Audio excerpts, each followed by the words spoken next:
Good evening, Manchester City fans around the world. Good evening, Pep Guardiola, and welcome along to Match Day Live. That little film you just saw there was a lovely event that happened earlier today at the City Academy with our 4 new signings from the January transfer window joining a special project from City in the community. Sadly, our 3 signings for the men's team are ineligible to play tonight, but I will be bringing you which players are playing very, very soon. Now, you're probably sat there thinking, Kel, where have you been? Well, we're doing things a little bit differently tonight because we are doing a live watch-along, which means you can watch and join us as we watch the game alongside Manchester City fans around the world. When we go to the game, just keep on the stream. Let me bring you then our starting 11. This is how we line up for our all-important game against Brugge this evening. As we know, it's a must-win to secure qualification. And Pep has put his trust in these players. Ederson in goal. Núñez keeps his place at right back alongside John Stones, who comes back into the fold alongside Manuel Akanji, and Josko Gvardiol complete the back 4. Moving into the midfield, we have Kovacic, Gundogan, and our captain, Kevin De Bruyne. And there we have our forward 3 consisting of Bernardo Silva, Phil Foden, and Erling Haaland. Moving to the bench as well, we have Ortega, Carson, Grealish, Savinho, Wright, Elaine O'Reilly, Rico Lewis and James McAtee complete our squad tonight against Brugge. And here are how our opponents are shaping up.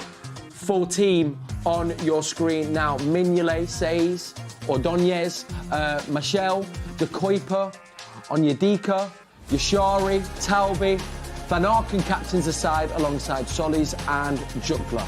And the bench over on your right-hand side. And welcome to the Matchday Live studio. Slightly different setup for the watch-along, but joining me I've got Steph, I've got Nedum, and Naomi making your Matchday Live debut. Good evening! Don't clap for yourself. You can always clap for yourself. Yes, you can, yeah, that's fine. Okay. I mean, it's a seismic game tonight. Not only that, it's a seismic night. I mean, 18 games of Champions League football, Steph, but let's just quickly focus on the importance of tonight's game. Must win, how are we feeling? Excited, a bit nervous, but I think I've seen enough from City on Saturday against Chelsea to kind of go, we're back on a little bit of form. We've got a lot more energy, and I think that starting 11 is the strongest starting 11 that Pep can put out, and that's a lot of experience at this level. And the boys are used to must-win games, and this is certainly one, and I'm so confident that we can do the job tonight. See, now, this was great. It fills me with confidence when I'm on the show. I wanted to ask, when you saw that starting 11, confident in that team can do the business and get those all-important 3 points tonight?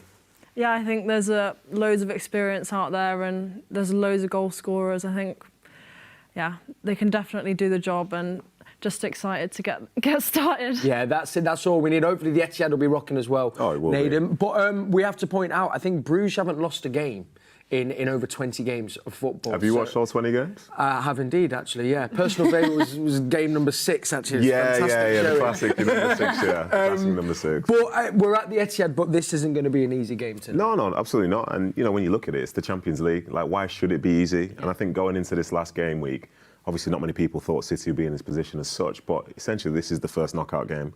You know, if you win, you get into the next stage and you get a chance to do it at home, under the lights. Like, it's exciting for me, so it must be exciting for those players as well. Yeah. Because even though, you know, there's been a dip in form, there's still an opportunity, as the manager said, and this will be a great game for them, I think. Could it almost act as a spark as well for this competition in particular? As we know, we've not been at our best. We've probably dropped points in places where we wouldn't want to. But, I don't know, getting through, does it almost feel like, OK, we're through now? It's a bit of a clean slate in a way to the next stage. Oh, do you know what? For me personally, I think so. Yeah. Just because, like, whenever I see managers talk about cup competitions, like, there's a discussion about performance and stuff, but in reality, they just need to be in the next stage because from there, you never know what can happen. Yeah. You know, so whatever went before this, the draw will be the draw if they make it through, and the path might be tougher than, say, it potentially could have been. But in reality, we're talking about Manchester City in Europe. You know, 2 seasons ago, they were like the champions of it. Yeah. So I don't doubt them at all. And if they're in with a chance in the knockouts, like, we'll probably see some of the better teams start to climb their way through there. Yeah, absolutely.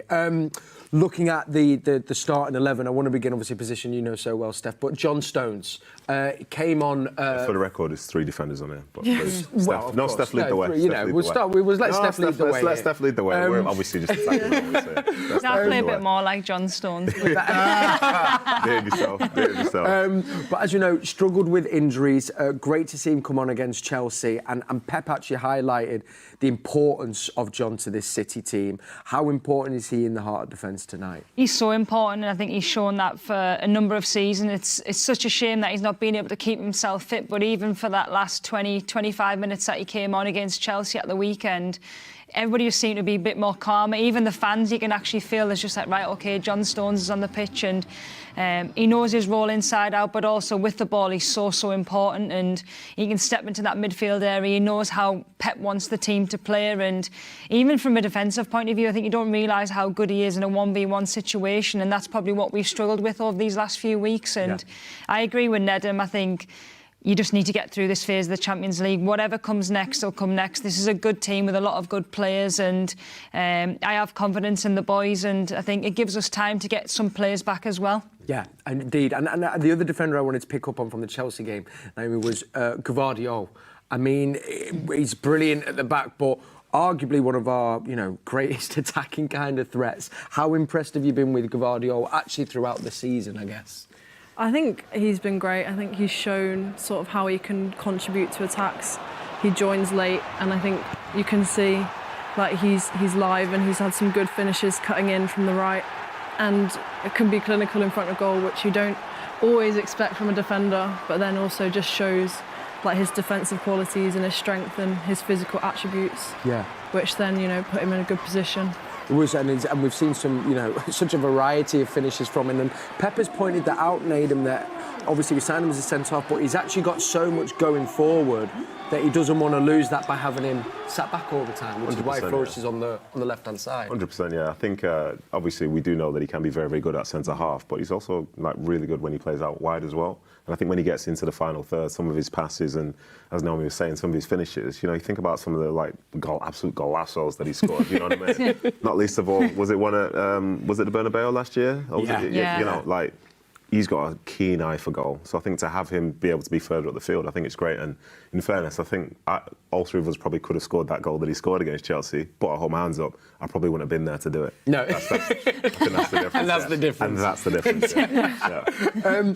Looking to the attacking end of the pitch, I'm guessing they might not, but probably aren't going to play a high line Bruges like Chelsea did. I'm thinking probably more of a low block, because as we know, a draw is good enough for them.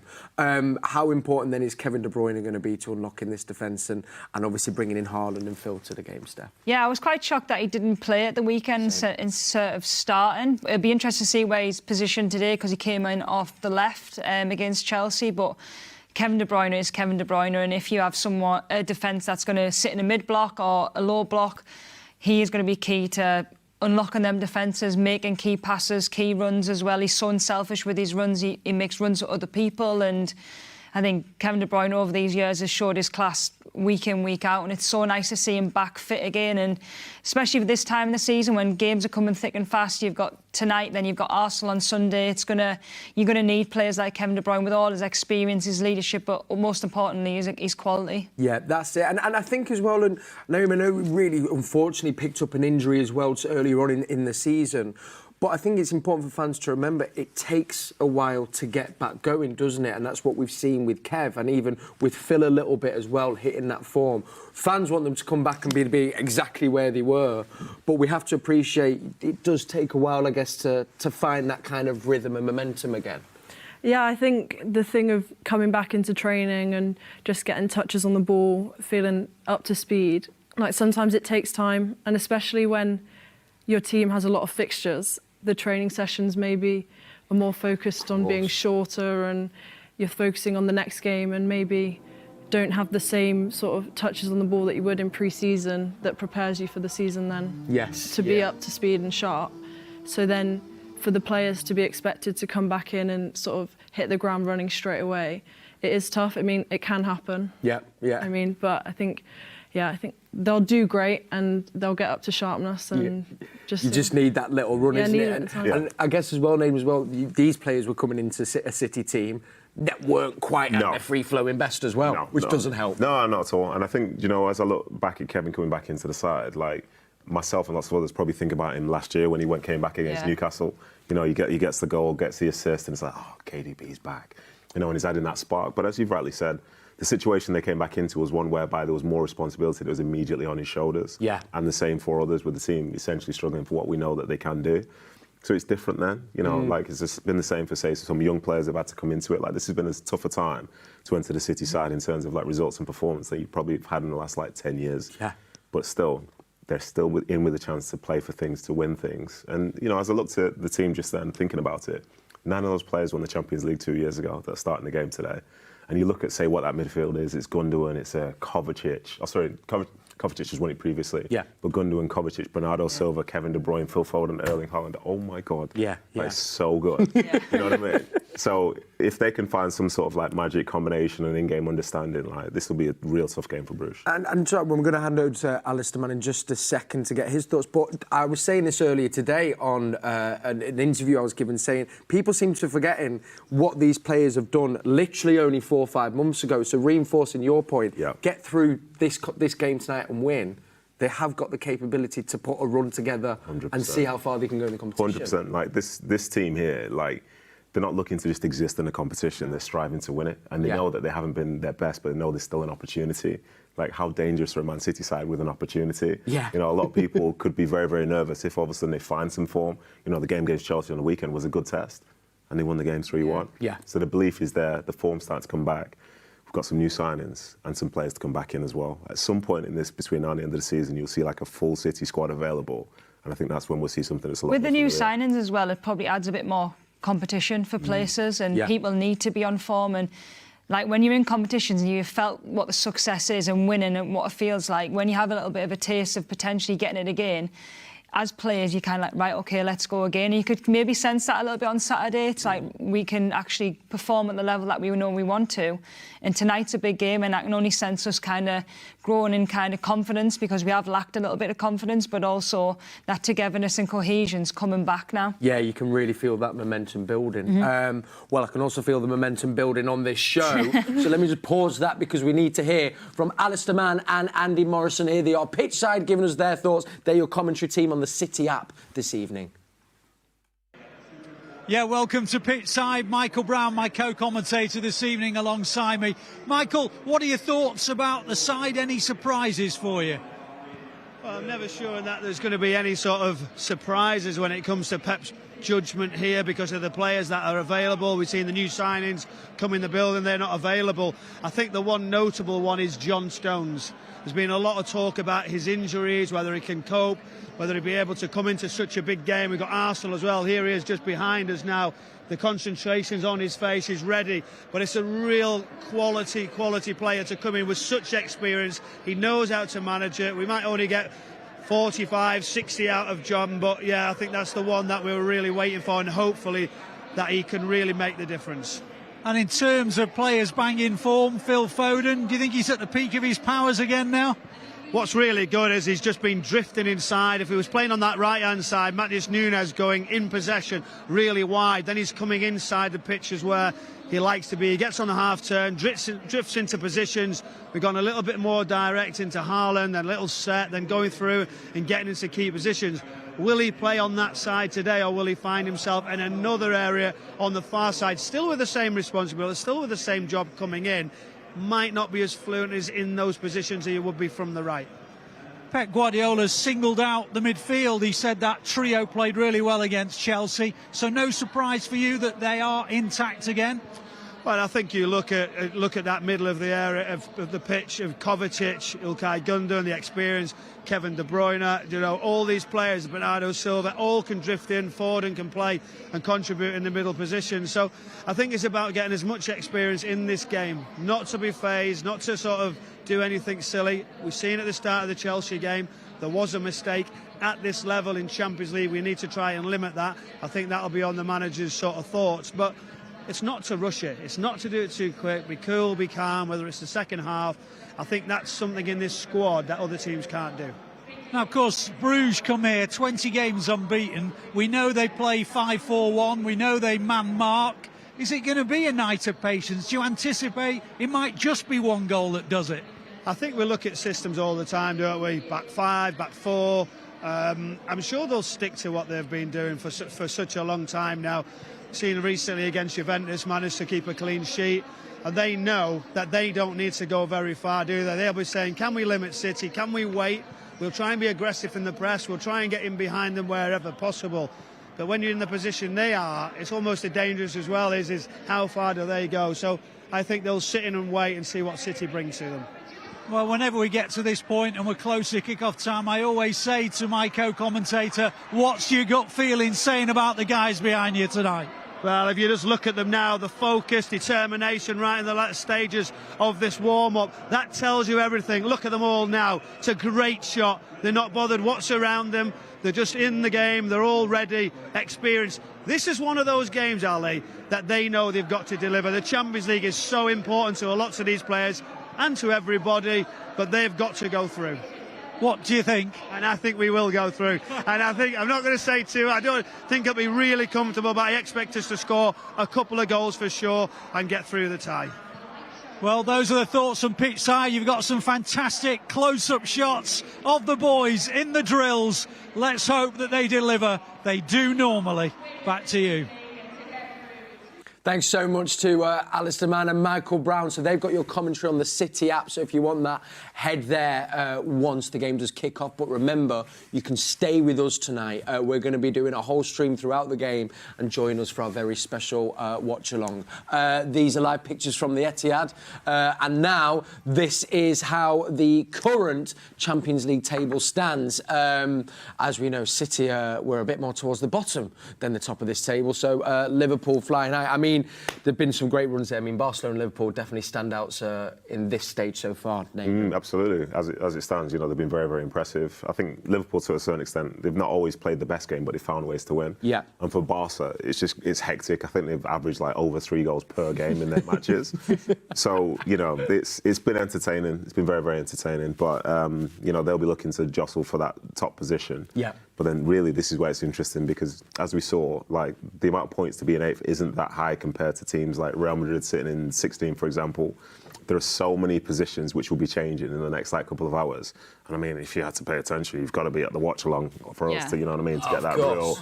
There's no better place in world football, is there? There's not at all. I mean, we've said here tonight, and just to confirm, Manchester City, all they need to do is win, and they will finish above Brugge on goal difference. But even as well, I mean, a few of the teams there are already out. But when you go to that middle section, Steph, there actually is only 2-3 points in it, so there's going to be a lot of movement after tonight. Yeah, I'm excited. I think to be here and for us to watch all the games and just to be all over the results, it's going to be exciting for us. But the main thing is that Manchester City get them 3 points, get above Brugge in terms of goal difference and qualify. I think Nedum's right in thinking when you're in these big competitions, you just have to do the job and get the win. Yeah, you do indeed. Right, so here's how it works. If you want to get commentary, you can get that with Alistair Mann and Michael Brown. If you want to stay with us, you can do just that. So don't go anywhere. Well, here is Alistair Mann and Michael Brown with commentary on the City app.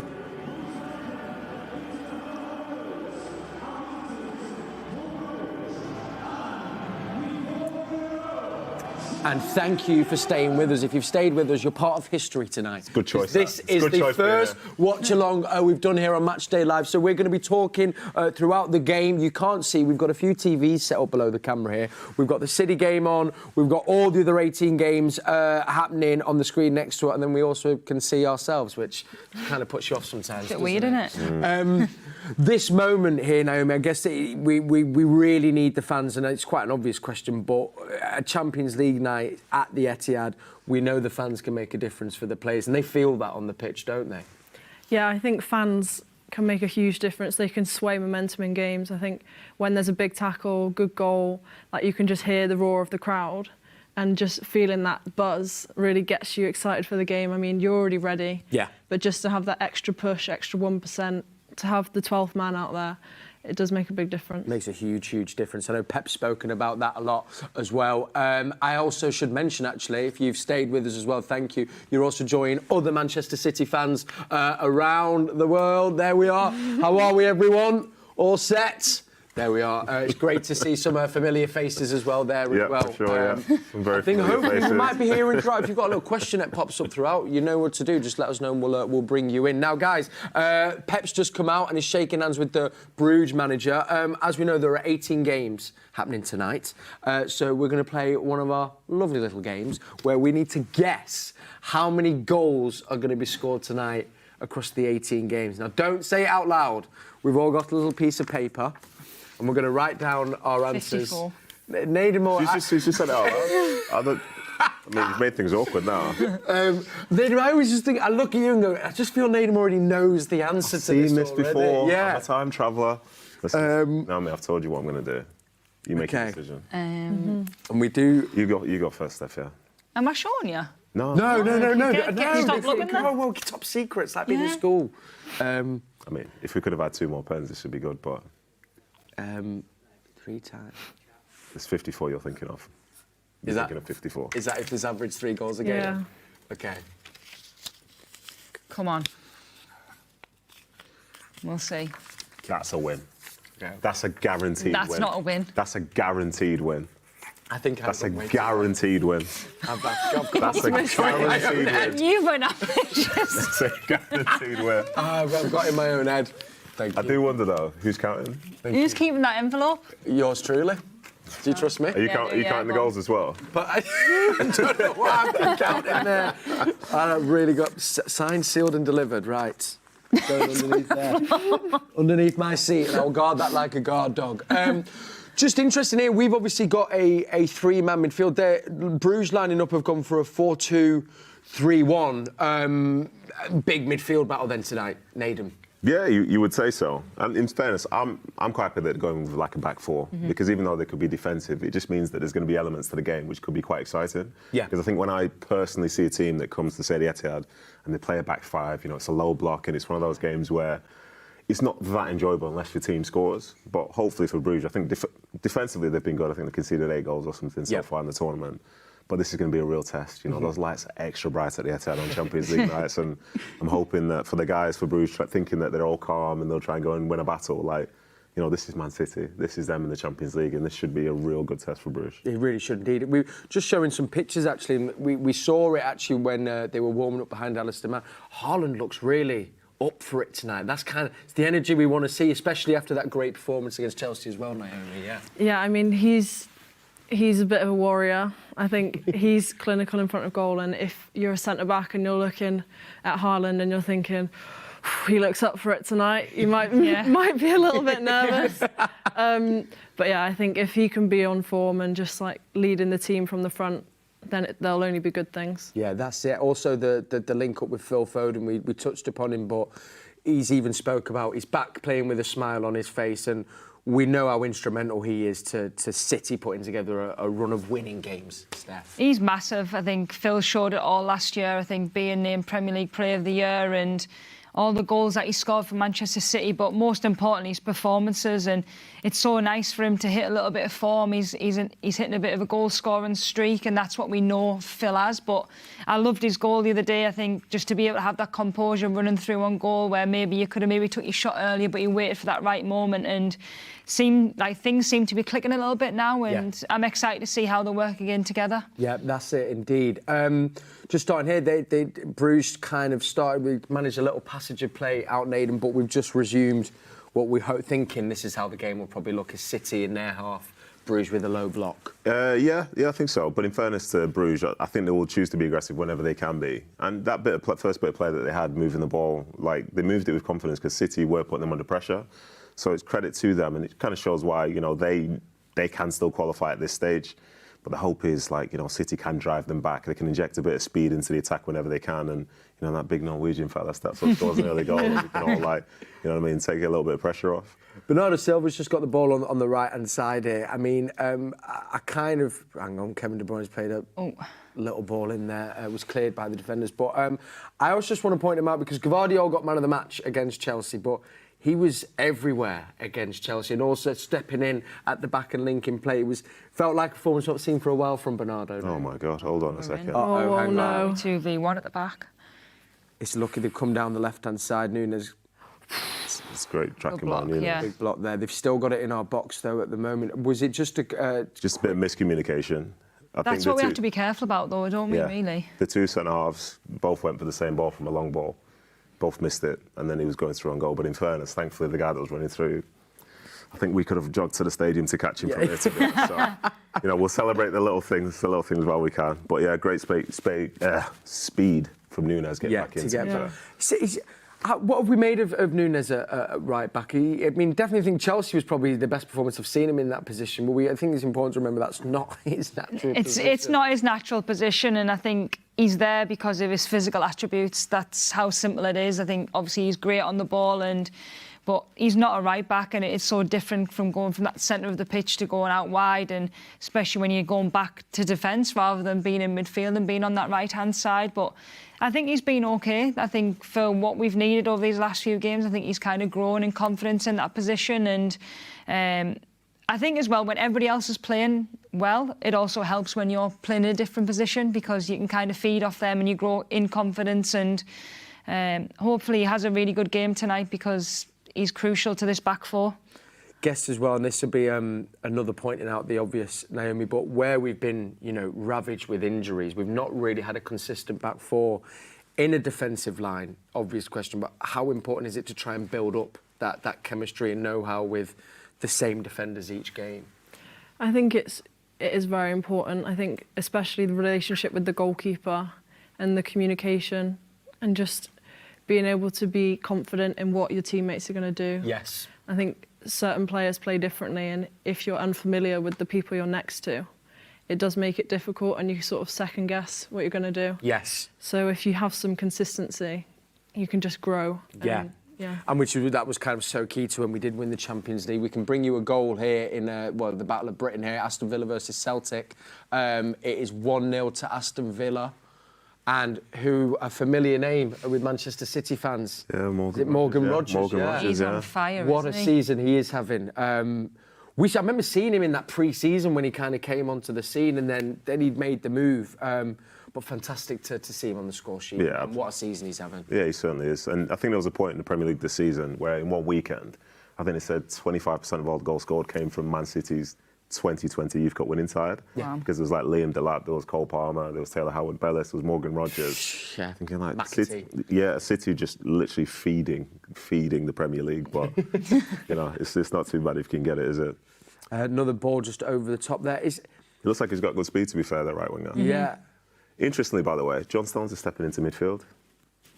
Into the kind of with Kovacic and Gundogan. Not necessarily always with Kovacic, but yeah, he's stepped into midfield. It's really interesting, because I thought with Kovacic in there and Gundogan and so on, I thought they might have had those two more so being the sixes, but Pep's got something lined up, and yeah. We can bring you some more goals here as well. Inter Milan have just scored a penalty against Monaco to go 1-0 up, and it's a second goal, I think, at Aston Villa. Oh, wow. Do you know Morgan Rogers? Oh my God, he's on a hat-trick. 2 goals. Naomi, did you go big or did you go small? Naomi, what did you go for? It's a lovely Talk to me. Oh, wow. Oh, wow. That doesn't take a deflection, surely not. He must do. You reckon? Do you reckon? Yeah. Naomi, are you saying deflection or no deflection? I need to see it again. Here we go. But I say it, to be fair, to defend my former academy teammate, Kasper Schmeichel, must have taken a big deflection. Huge deflection. There's no two ways about it. It puts this at the moment, then if it stays like that and Villa win, that means Villa will go up to 5th in the standings. Also, Atletico Madrid have gone 1-0 up away to Salzburg, and Lille 1-0 up against Feyenoord. Yeah. I'm in a good place. I'm in a really good place. You went low, didn't you? You went low, didn't you? No, you don't. He didn't get in your head, did he? No. Got in my head. On the City game, Kevin De Bruyne. Hang on, there's another goal here as well. Lille against Feyenoord have made it 1-0. We've just had a corner there, Kev. And I've just had it in here, actually. Huge game in Germany. Stuttgart versus PSG.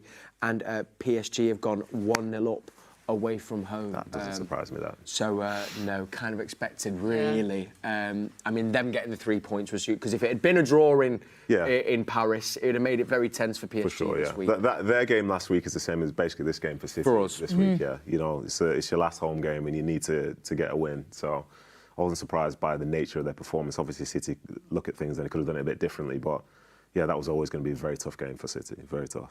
It's interesting, Steph, isn't it? Because if you're Bruges and you know that a draw's enough, it's interesting. What's the setup? Do you know? Do you kind of play in for the draw, but then you don't want City to come at you too much?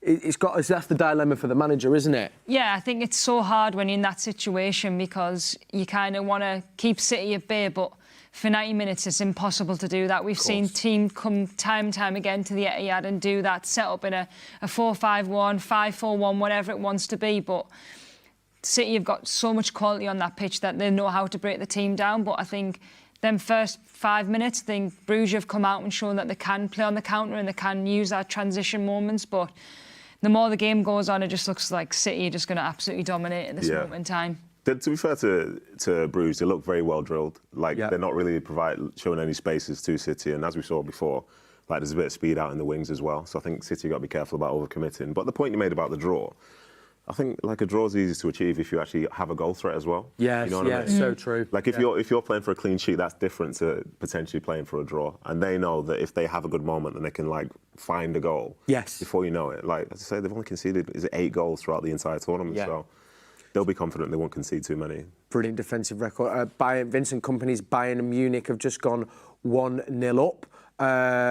You were saying there could be a few goals over there tonight, Nedum. Yeah, I'm thinking so. I think this Bratislava side, they've enjoyed their 8 games, but not necessarily because of the performances that they've put in, more so for just being in the Champions League as such. Yeah. So going away to the Allianz with Bayern looking to get some goals and sort of propel themselves up that table. And knowing how ruthless Vincent Kompany is, I think that could be a long old night, that one. Could be a long night indeed. They're not even celebrating the goal, they're just jogging back in. If ever there was a dangerous sign. That's it. Still 0-0 in the opening 10 minutes here at the Etihad Stadium. If you've just tuned in, this is our first ever watch-along. Sorry, there was a little ricochet and then Kevin De Bruyne just put a ball into the box. It was a goal kick, though, to be fair. It was a goal kick. You're going to be getting excited about everything, aren't you? Yeah, of course. I also am going to have to limit my celebrations because, I mean... No, why? No, go crazy. No, you've got to no. Throw a table. Give the viewers what they want. We've got Naomi next to me. I need to give a good impression, you know. I need to sit on my hands. Be yourself, mate. That's why you're here. Well, as long as we do a good performance, because what we don't want to see is if we're not playing well and then I start losing my head. No, we'll just pretend the internet's gone down. At that point, I might just have to hand over to you three. We've just been bringing some. It looks like the Bayern Munich game there. They're trying to muster a little attack together, but Bayern Munich just win the ball back there. Naomi, looking at with Kovacic and Gundogan, the Pepper spoke about with them two players on the pitch, City want to keep the ball more. How key is it to have those, I guess, the people that are happy to have the ball at the feet, particularly for a defender's point of view? If you know they've got the ball, they're kind of controlling the game in a way. I mean, I think most of the City players will be happy to have the ball. I think that's how they used to be playing. I think those players are good in pockets of space and will find little passes, and to have them on the ball, I think Kovacic is really good at driving and breaking lines himself. So just to have a little bit of creativity in there, especially playing against a block, you need a little spark sometimes, like that little run just drags the line. I mean, it doesn't work out, but gives something different. Yeah, and you still leave there was just as we said, actually Gundogan just made the run from deep as well. But Pep's actually spoke about as well that where we've struggled this season is because we've not kept the ball as well as City usually can. And he says when you know, maybe because they are that little year older, Kovacic and Gundogan can't run like a PSG team. Nah, I'm not having that. Well, listen, I'm only saying I'm just saying I'm not having it, that's all. Now, for me, like, this team were record breakers last season. Yeah. You know, winning the Premier League for the 4th year in a row, winning the English top division for the 4th time in a row. First time it's ever happened. You know, it's been very much spoken about. How could it, in the space of 6 months, mean that their legs have gone? Yeah. You know, there's not that much time that's changed. Not much has changed since then. I think in October, they were top of the league and nobody had any concerns. Yeah. So I think it's sometimes just about perception. And in my mind, I think the point he makes about, say, controlling possession, I think it is key. Because in that Paris game, as soon as they went 2-0 up, and it's not to say that they were playing so well that they should have been 2-0 up. But historically, they'll dictate the tempo of a game. Yes. And I think, like, some of that comes down to confidence of personnel, decision making, being able to, like, make sure you make the right pass in the right moment. And, like, as I say, a year ago, having to work in general media, people were saying City were boring. Yeah. But what they were missing was they felt they were boring because they could control the tempo of a game. Yes. So if they had a lead, they had the game. But now, as we zoom forward to now and look at the last couple of months, that's the thing that they've been missing. You know what I mean? So this thing that people call boring is actually their biggest strength. Yes. So when they bring that back in, then they'll be able to handle moments like going to Paris Saint-Germain. Because of the years when they've done well in the Champions League, think of some of the hostile places they've been to. Yeah. And they've not been like throwing their bodies at things for 45 minutes. They've been able to manage it. That's why a game like today, for example, to have all the experience that they do have on those players there, there's no scenario in this game, especially in this first half, which those players will be flustered about because they felt worse and they know what to do to try and get through it. Yeah.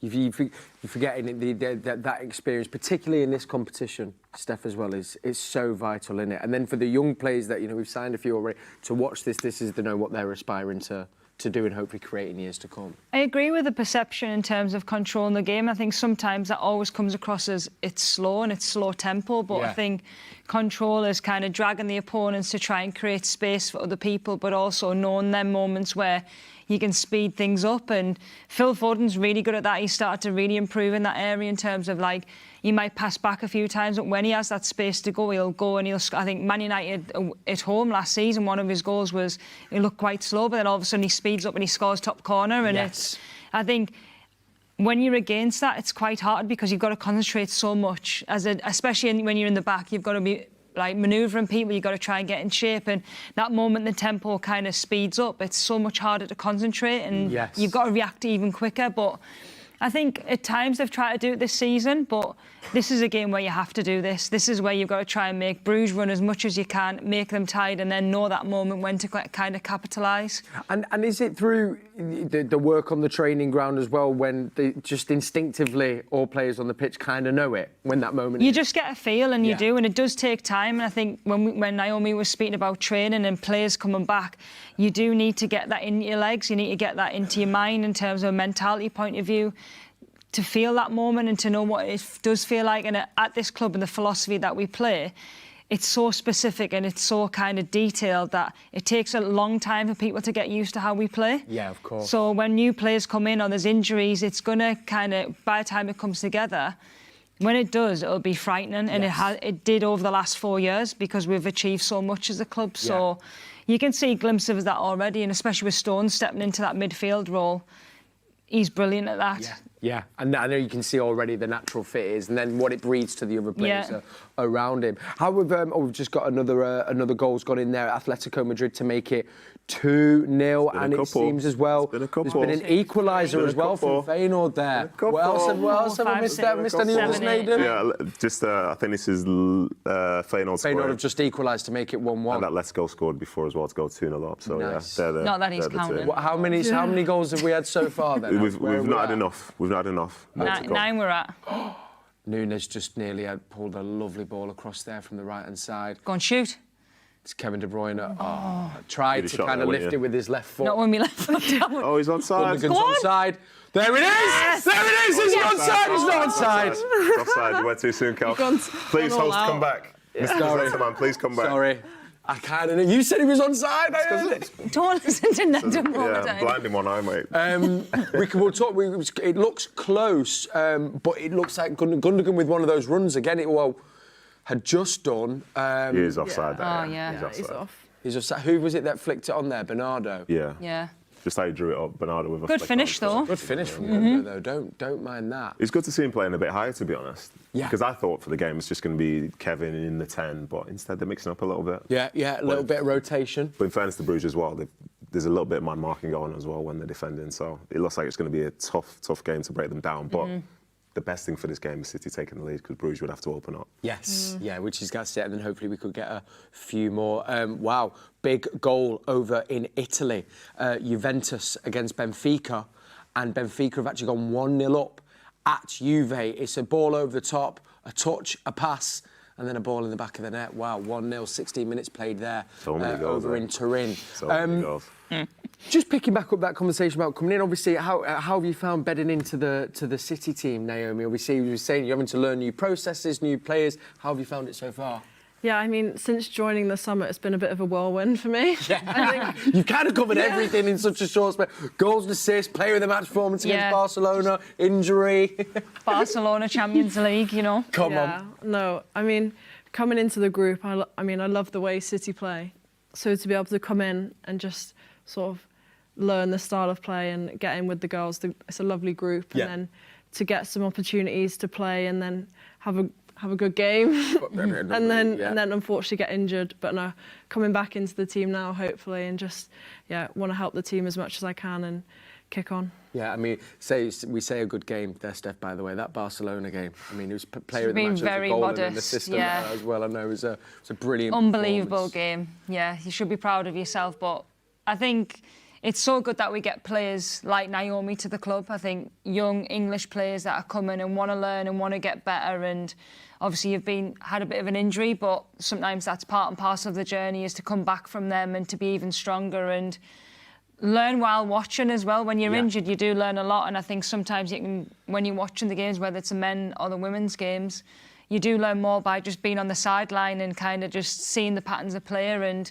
yeah, I'm excited to see you for the rest of the season. Big game this Sunday for the girls. Huge game as well. We're bringing you that as well on Matchday Live as well. So make sure you join us. There's been a few more goals, hasn't there, Nedum? Of course. There's been a few more goals. Of course. Okay, well, let me just get my head on where the goals have been. So Inter Milan have gone 2-0 up at Monaco. I need to point out as well, there was a red card there in the Monaco game. So Monaco are playing with 10 men, and it seems that the goal has been given in the PSG game. It just went to get checked, but it did get confirmed as well, which makes it 2-0. I've got to say, by the way, I'm giving it all this chat, but I don't actually know what people have said.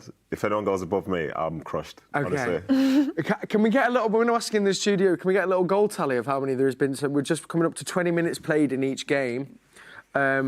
All right, the gallery are going to work out where I'm. Maybe you've been playing longer. We need to pick the right person in the gallery to do that. Yeah. Counting's not for everyone in there. 13, no? Is it see, there we are, Steph. Yeah.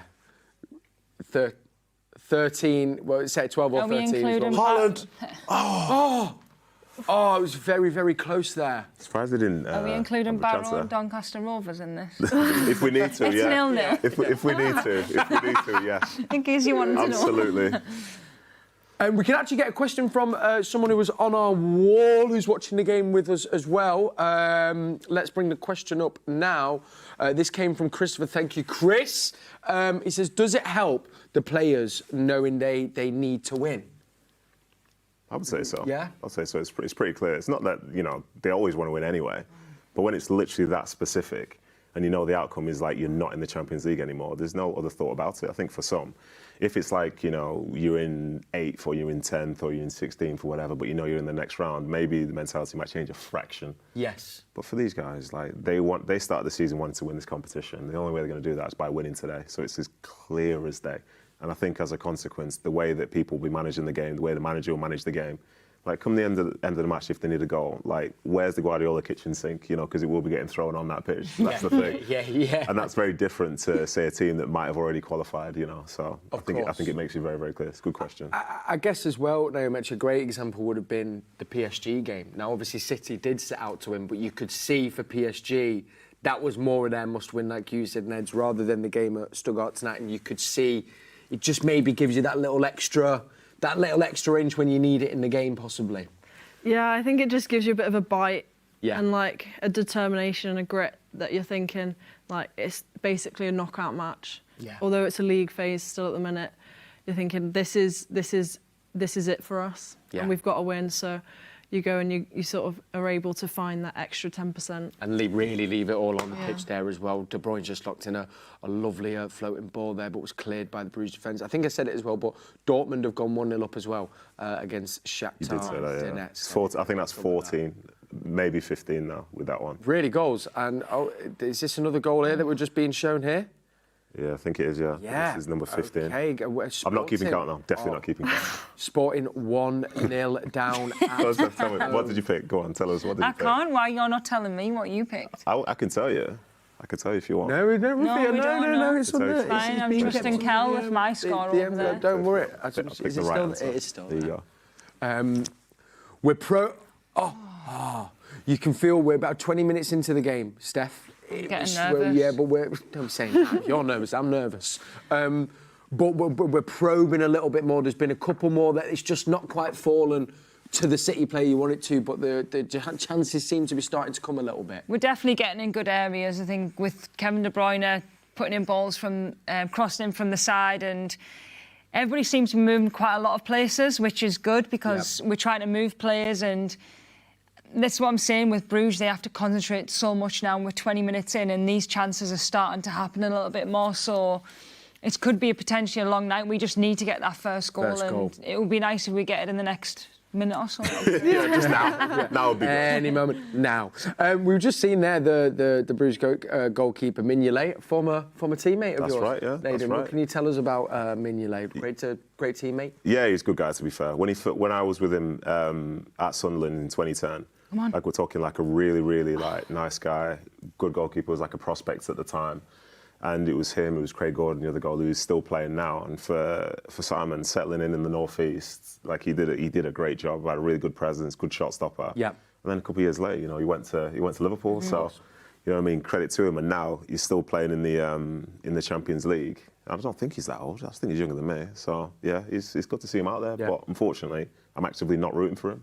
But such is the way the football goes sometimes. Such is football. Yes, exactly that. So it looks like we was just thought we had a corner from a Bernardo Silva shot, but it's a goal kick. It was the right decision. It has actually been given as a goal kick. I'm blue, but no, it's not time for that yet. No, we're not there. Give it yet. another half hour, and I'll be peeling for everything. We touched upon him before, Naomi, but even in these last 10 minutes, Kevin De Bruyne seems to be popping up all over and popping balls all over the shot. Blazing a shot over the bar, but he seems to be getting on the ball a lot, which is good for us and good for Haaland as well. Yeah, I think he's probably supplied hundreds. I don't even know how many assists. I'm not sure, but yeah, I think even goals and assists, he's always involved. And for Haaland, I think the balls he's putting in from wide, like hopefully soon one of them, Haaland will be on the end of it. It's just land it where we want it to, or Haaland needs it to land. Captain armband as well for him as well, Steph, which I think is always great to see, and that he captains the side. I know that he's never really wanted to be that captain, and that he's personally told me that, but I think he actually does the job so well because everybody looks to him in whatever state of the game, they just think, OK, Kevin De Bruyne is going to sort whatever this is, what else this is, and I feel as though he's been such a good player for this club. He's been that mainstay. He's always the one that's creating chances, scoring goals, and I think even in these games like this is where you look at him and go, OK, Kev, go and do something special, and he does it against the best teams, but also the teams that aren't potentially as good, and I think it suits him, to be honest. I feel as though it really brings out the best in his game. I agree, and it is like you say, people all do naturally look to him. It's a bit like in a film, isn't it, when they say the person who should be queen or king, it's the person who doesn't want it. They're the ones that are usually most I think maybe because the perception of a captain is always to be the one that's quite loud, or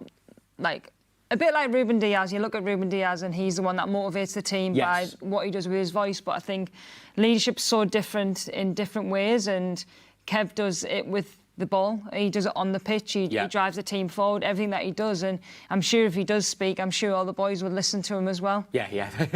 That's it. You would, wouldn't you? Absolutely. I'll do whatever you want, Kev. Just have the ball, that's fine. To be fair, that goes for all. I'd be the same for all of you, to be fair. You tell me on a football pitch what you want, I'd do it to the best of my ability. Didn't you both play netball? We did, yeah. We had a little. We got. Apparently, you used to play netball. I played netball. Yeah, I played as well. Yeah. Nice. Where did you play? It was just for my primary school. School's not here anymore. It was in Miles Passing. Were you goal attack, goal defence? Or? Well, look at me. I was clearly a defender. You know what I mean? I couldn't score in that. I can't score in football. Yeah. Defender comes. Yeah. I played centre. Yeah, I bet you did. You're giving wing defence. Up and down. It's like a decoy. Yeah.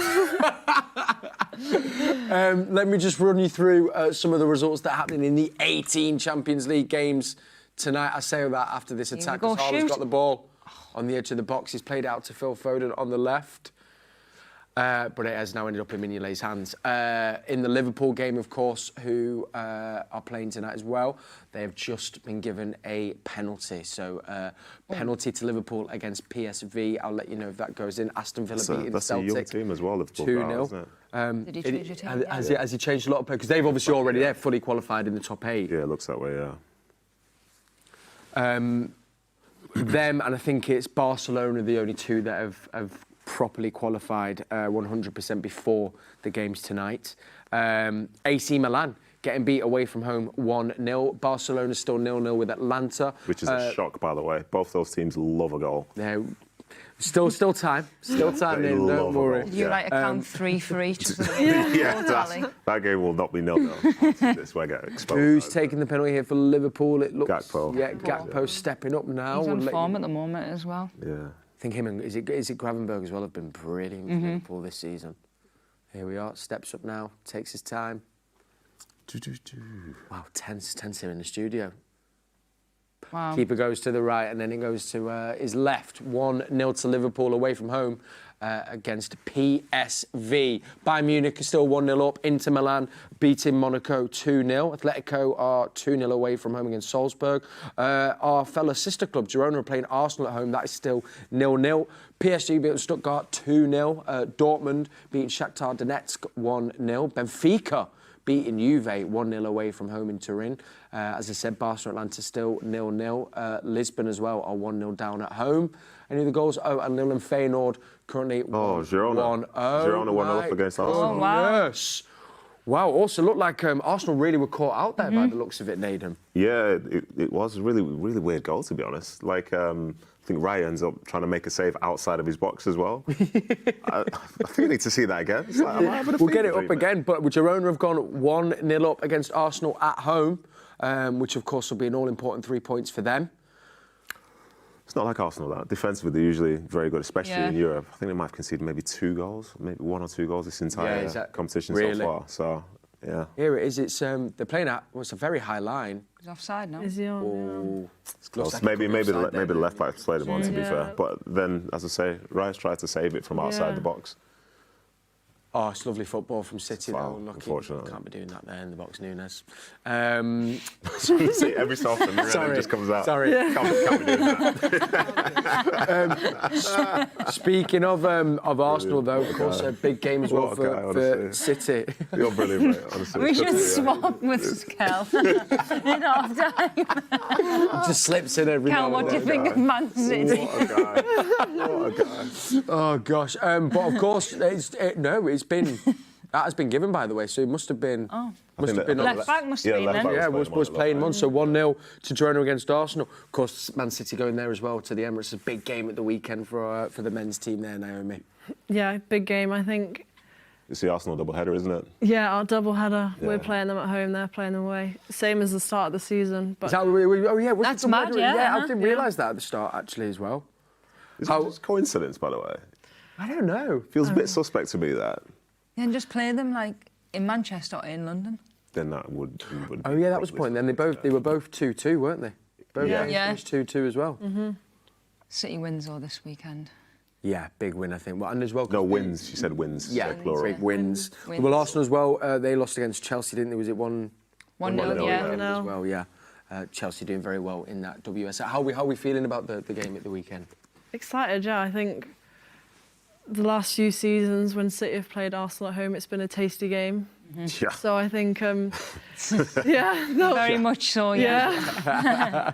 So, yeah, I think be looking forward to it. I think they're in a good run of form, bar the last game that they played, which was only 1-0 with a penalty. So I think we've picked up some form as well and are playing well. So I think it will be a tough game, but I think if we bring it to them, then we'll be in for a good shout. Lovely stuff. Well, to point out as well, if you're here in Manchester or can get here, make sure still tickets available to get to that game, to make sure you're there supporting our women's team against Arsenal. And then, of course, we've got our men's team there down in London facing Arsenal at the Emirates. And we're going to bring you a Matchday live show for both games. So we're bringing you build up to both of them at the weekend come Sunday. So make sure you're either tuned in or you're there in person. They're your two options, basically.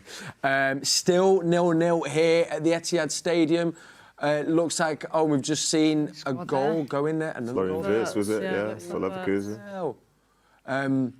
No, there's a lot of noise around him actually as well. He's having a brilliant season Very good this player. season, isn't he, Nedum? Very, very good player. Like he's in the same way like Musiala's key for Bayern. Like Wirtz is the star for Leverkusen. Like his ability, like on the ball, off the ball, is literally one of the best like young talents in world football. And I think maybe he's going to be available.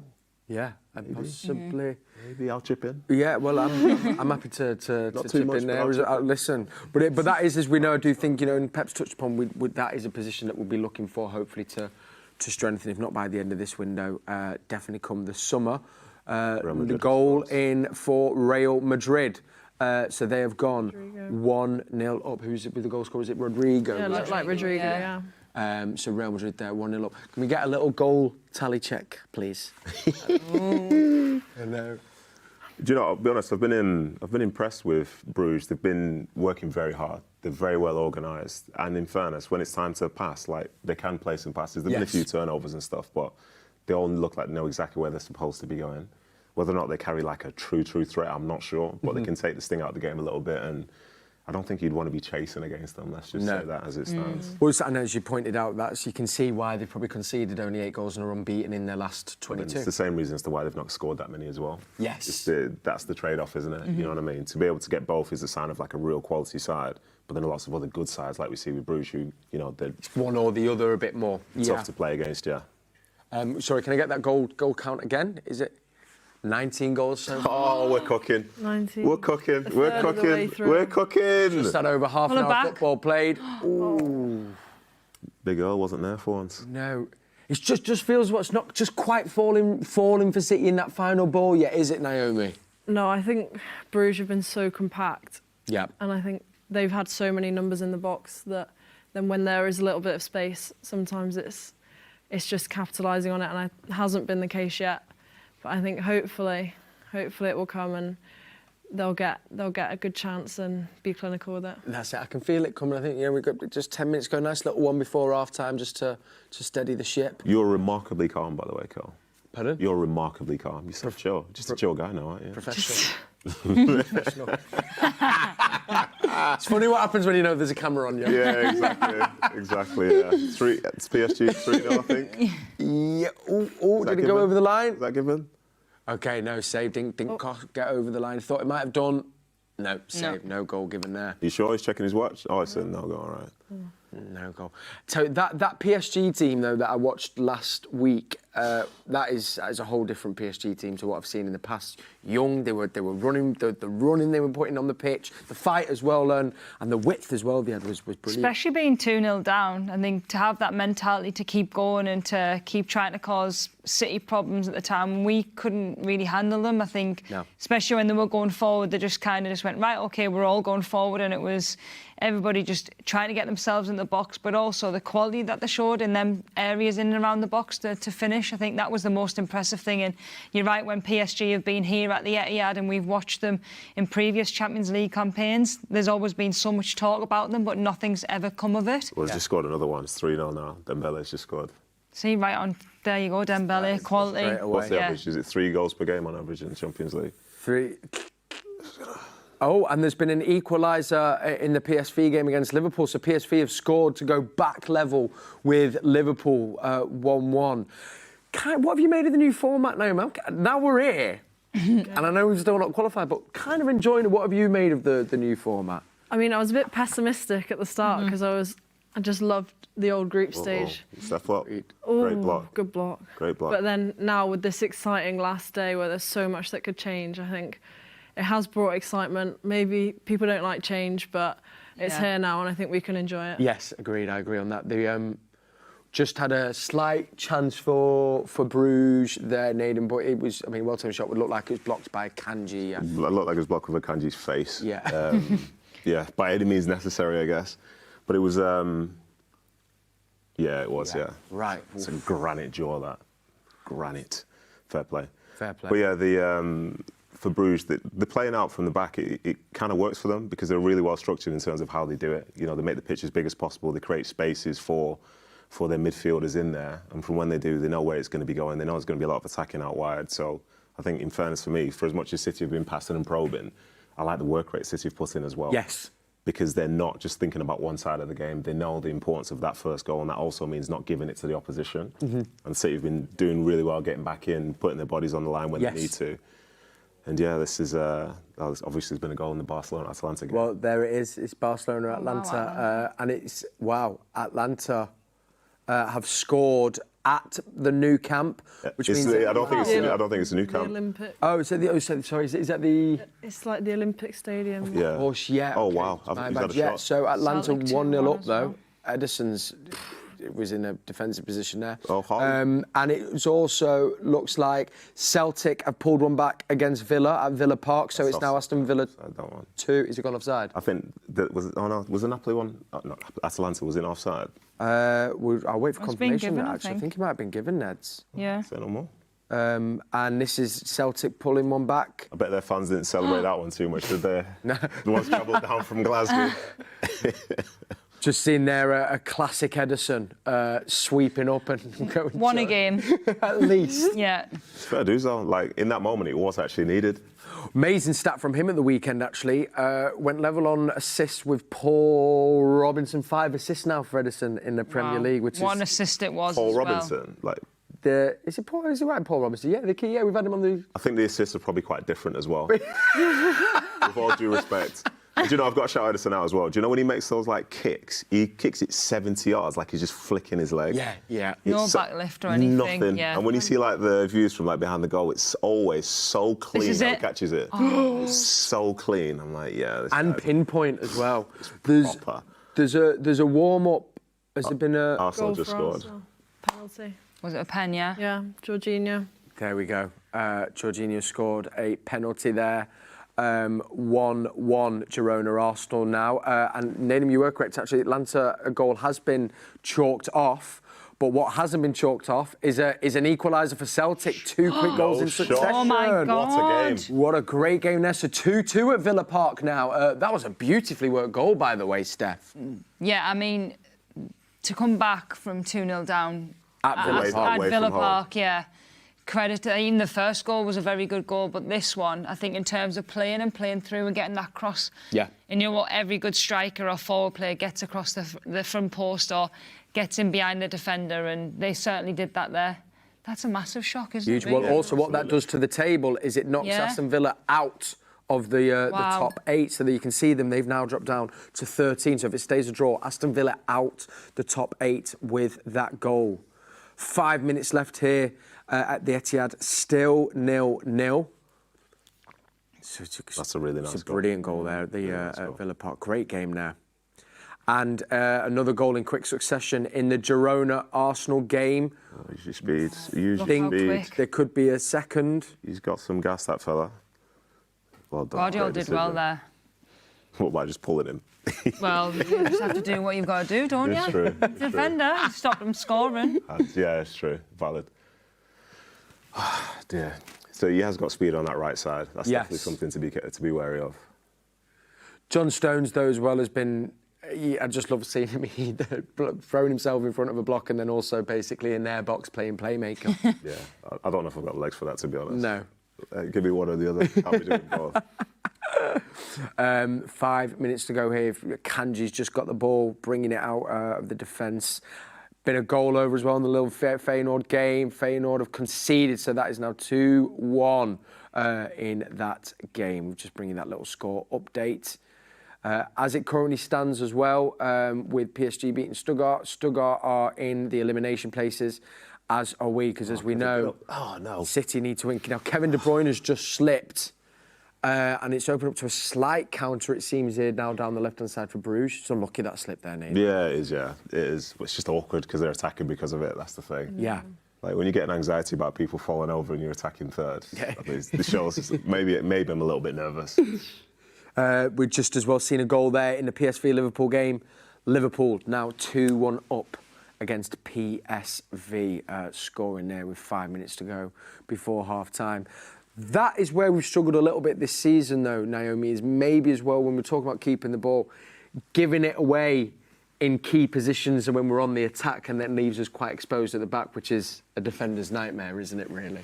Yeah, I think City have historically been so good at like keeping teams like pinned back and then just going wave after wave and being relentless and not allowing teams to counter-attack against them with having such good organisation behind the ball. Yeah. But I don't know whether there's been a few times where we've switched off a little bit and allowed teams to, you know, get out of their own deep third with no pressure on the ball, so then they can fashion an attack higher up the pitch. Yeah. And I think it's hard for defenders, and I think we love defending counter-attacks. It's exciting, but you don't want to have to do it a lot of times in a game. So I think, there's only so many times that defenders can be like trusted and like expected to perfectly defend a counter-attack every time. Yeah. Particularly as well if you're in a position where really there's no way that the ball should end up in City's half. Arsenal goal. Within 3 seconds. 18-yard. There we go. Goal in the Girona game.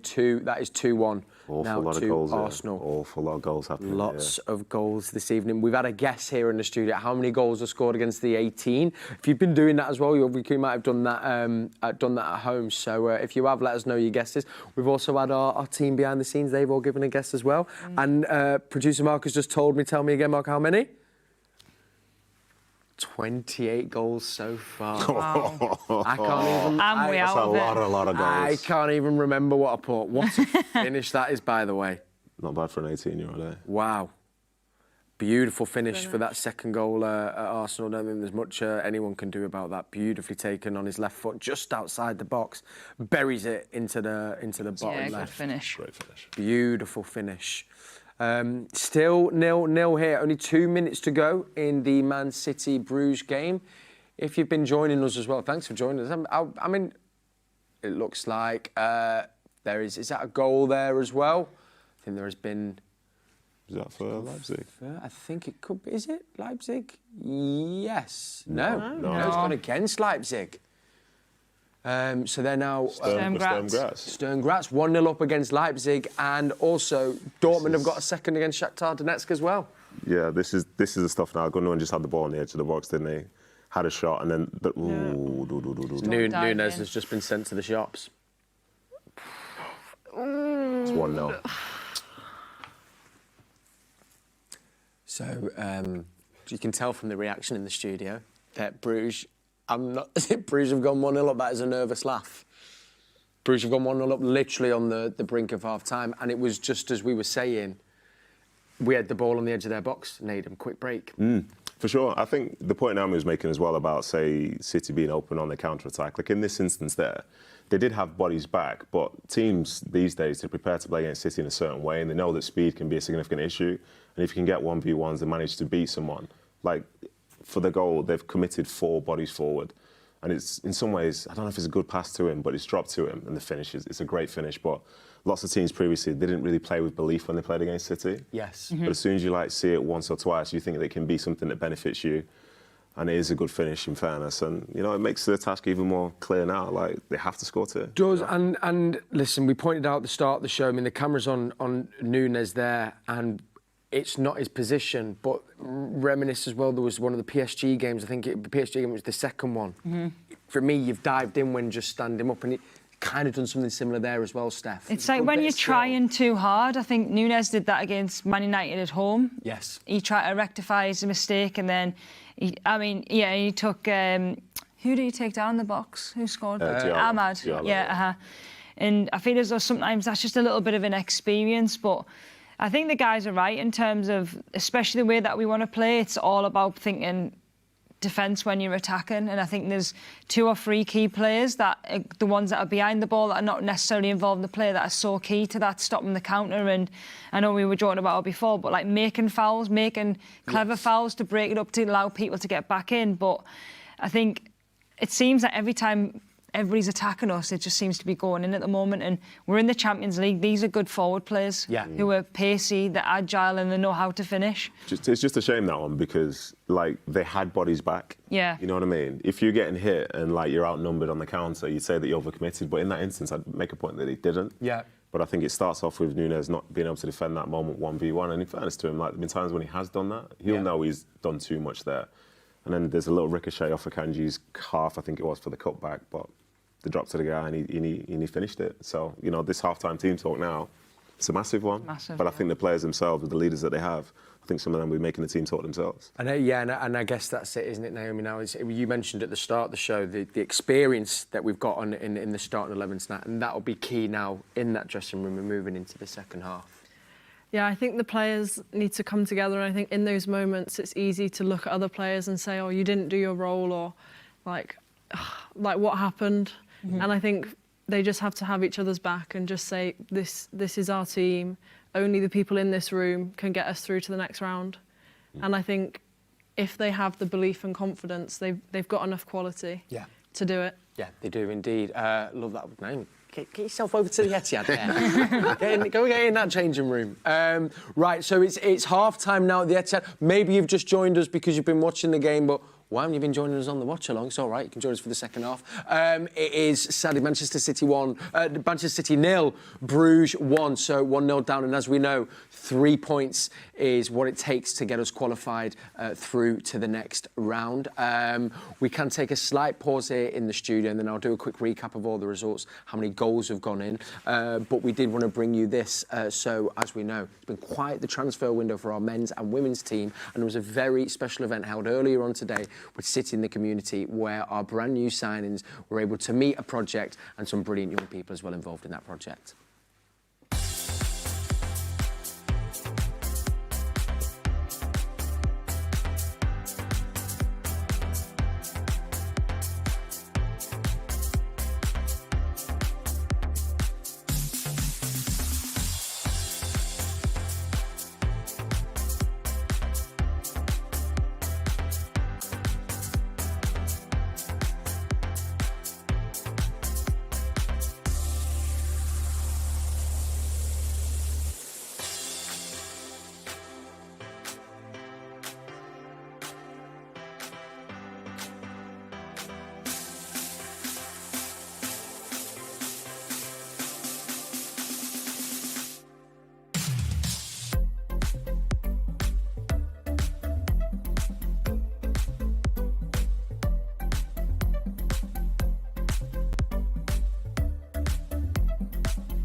Yeah, so City 0, Bruges 1, a goal right on half-time. Michael, we saw them defending deeply, we saw them allowing City to dictate things, but they always had what looked like a devastating counter-attack, and then they've scored with one.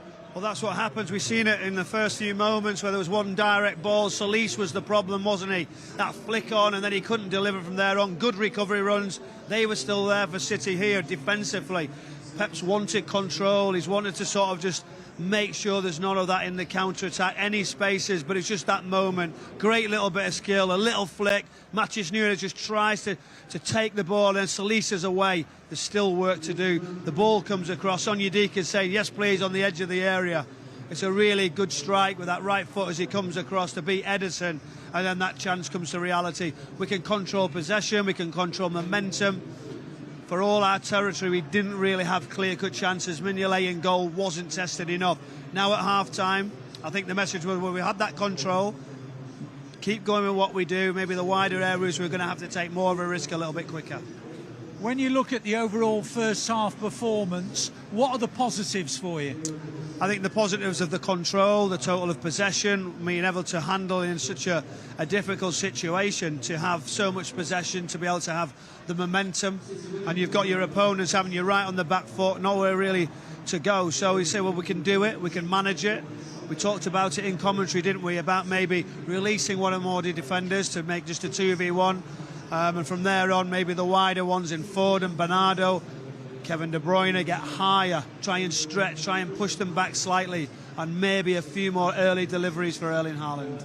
Is it one of those games where it is possible that Bruges, as good as they've been, might start to get worn down with the amount of work they're doing out of possession? I think for sure the concentration levels will drop, they will dip, but what we've just given them, I've been in that scenario in the dressing room, they'll be going in really tired thinking, wow, we've just got away with that, but now they've just gone in there 10 foot tall wondering, is this their moment where they secure obviously a fantastic position into the playoff areas, and from there on they're going to know that City are going to come out. That makes City more vulnerable. The attack's going to increase, but that's given them a big lift in that dressing room. Well, one final thought. City have many times come from we know it's there, down and out. We know it's the there. history says it. I mean, we can reel off the number of times it's occurred. Can it happen again tonight? All day long. Obviously, I've got every faith, the confidence and the belief in this team. Once the game goes end to end and we really get behind them, once they sort of open up, go 1v1, Bernardo is really good at it. Foden might drift into different areas with Savio as well, who can come on, and De Bruyne start taking more risks, the fullback. So once we do that, we know we can create. It's just whether defensively we do get that sort of counter-attack goal against us. But we're going to have to take the risk. Around that 60-minute mark, you will see a difference. We will be going for it. Thoughts there of Michael Brown? Not going to plan, but we know this group of players, they've done it before. I know this one. I know that. Hi guys, this is İlkay Gündoğan and we're gonna play Sound On.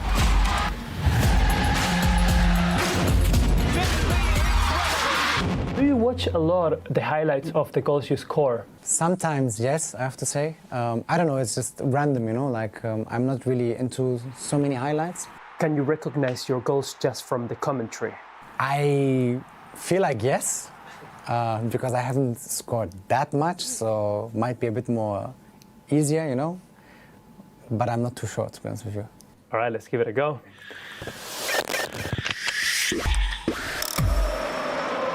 Putting on the show again against De Bruyne. Oh, what a ball. Gündoğan teed up perfectly.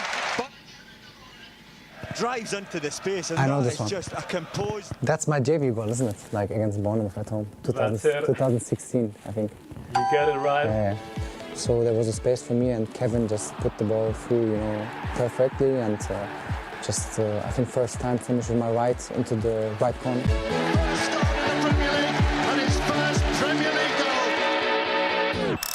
And it looked as though, as De Bruyne, yes!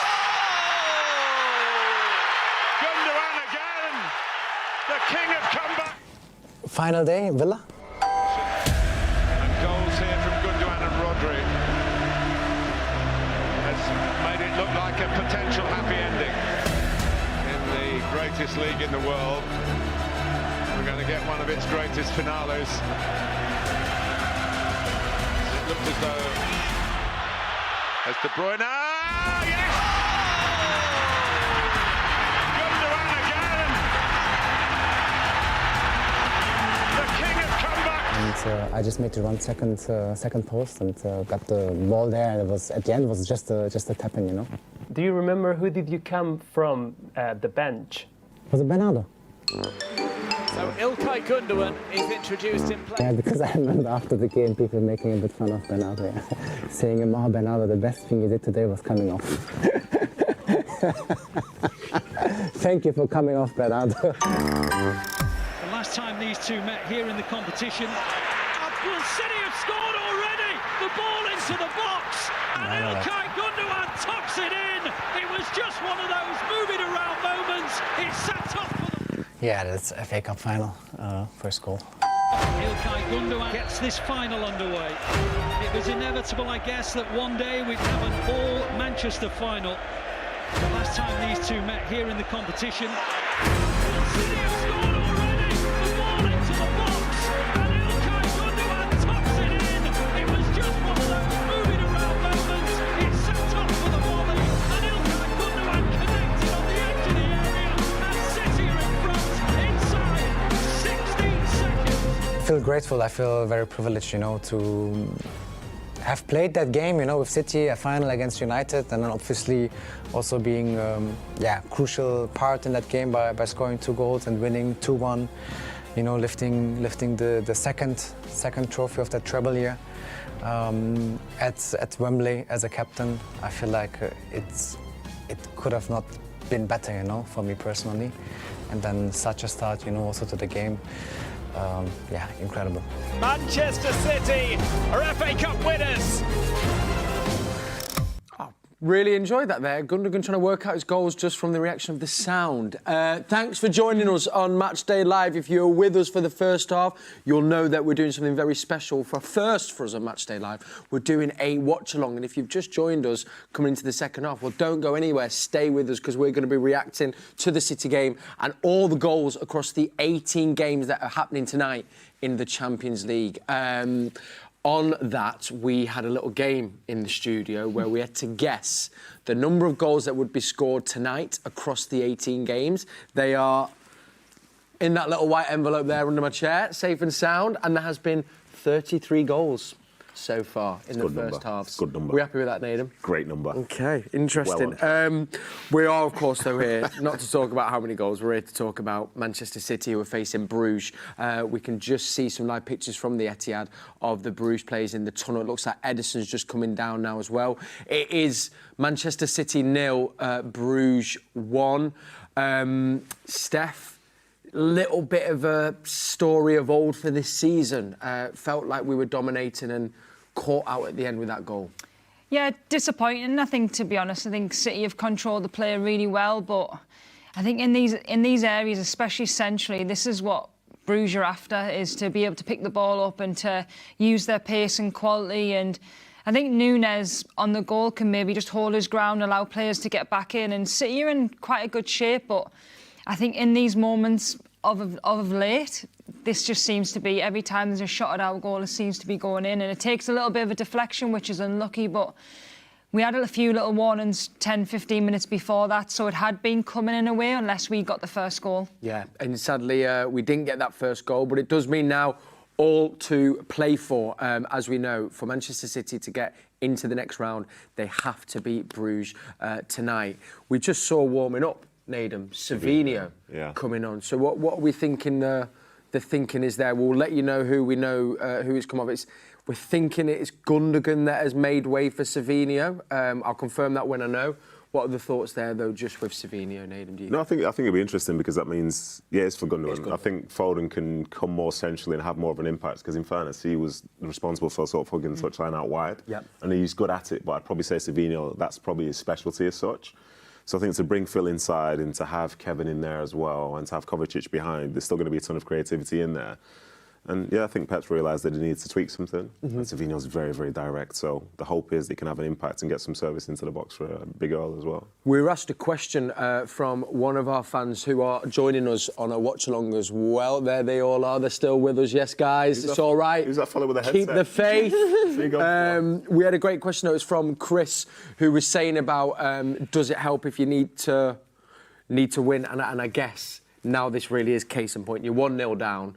you just have to throw the kitchen sink at it more or less, don't you, Naomi? Yeah, they know they need to score at least 2 goals. Yeah. And I think Brugge have been pretty determined in defence, and they've got to be clinical with any chance they create now because, yeah, they have 45 minutes, which is enough time to create those chances. Yeah. And I think they need to rest on that they will create chances, but then when it comes to having them, they need to take them as well. That's it, be clinical when them chances come. We've got a corner here early on in the game. It's just ended up with Kovacic, who stood on the D.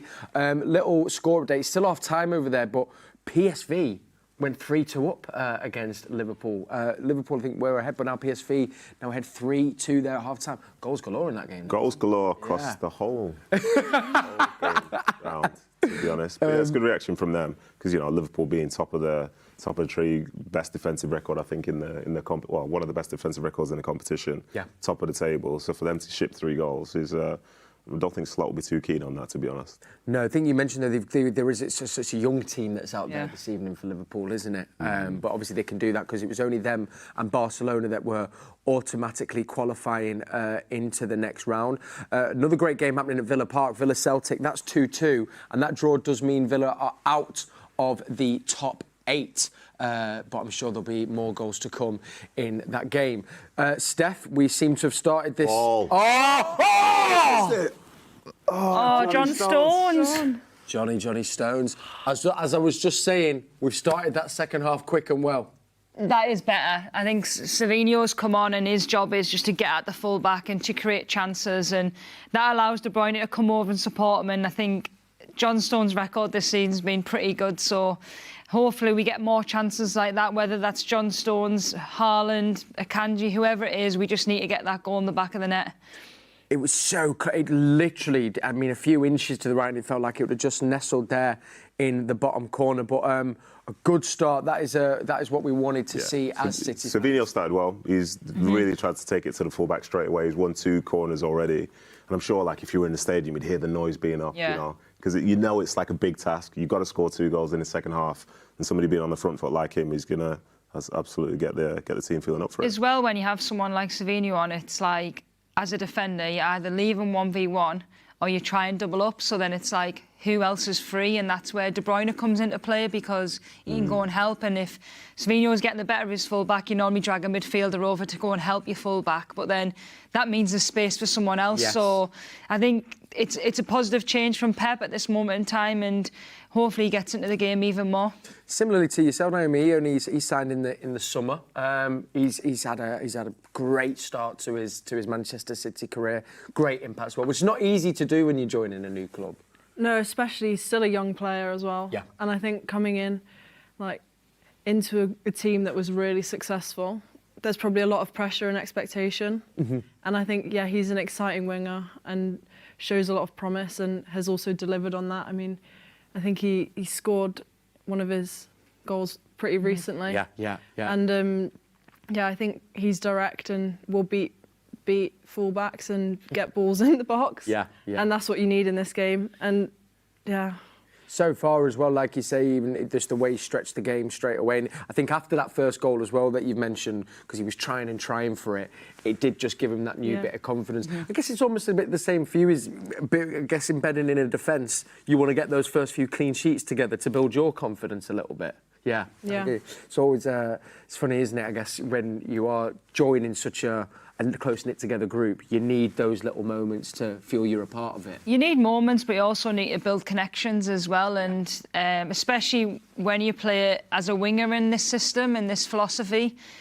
it's very much about controlling the ball as much as you can, but in them right moments being able to dribble, go 1v1, but also when you've got someone like Haaland, it's about crossing at the right time and which areas. And I think it was that Leicester game, that's when it sparked his kind of form coming into the game, and Haaland scores, and then you see now that these performances now, he's becoming a little bit more consistent, and he's been unfortunate not to have played over these last few games because he has been one of the better players, but these games, hopefully he comes on and drives the team even more forward. Yeah, for a defender, Naomi, I'm guessing actually as an impact sub, if you've already had to have 45, 60 minutes, working against one winger, and then you see a Savinho coming on. I can imagine in the head of that defender, you're going, oh, no, not half an hour of this. Yeah, I think as a defender, you can you grow into the game and you figure out what your winger does, how they're going to play, and you would have watched them before. Yes. And I think then when someone comes on with fresh legs and City are chasing the game, you know he's going to be aggressive and attacking. And I think, yeah, it may just put you a bit on the back foot. You're thinking, I'm going to be up for this. Yeah. But there's probably a little bit of doubt in your mind that he's going to be fresh.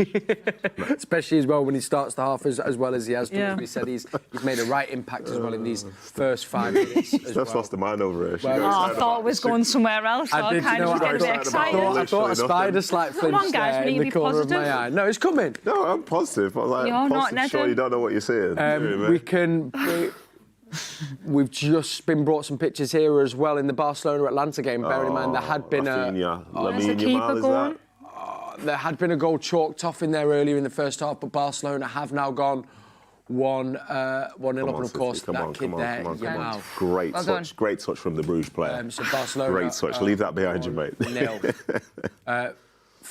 Already, Nedum, I know not to point out the obvious, but this is a startling contrast to the first half. We see. Yes. Yeah, it is. The block's quick. Yeah, in fairness, they tried to come out quickly in the first half, but in fairness, Bruges, you know, they did hold their own.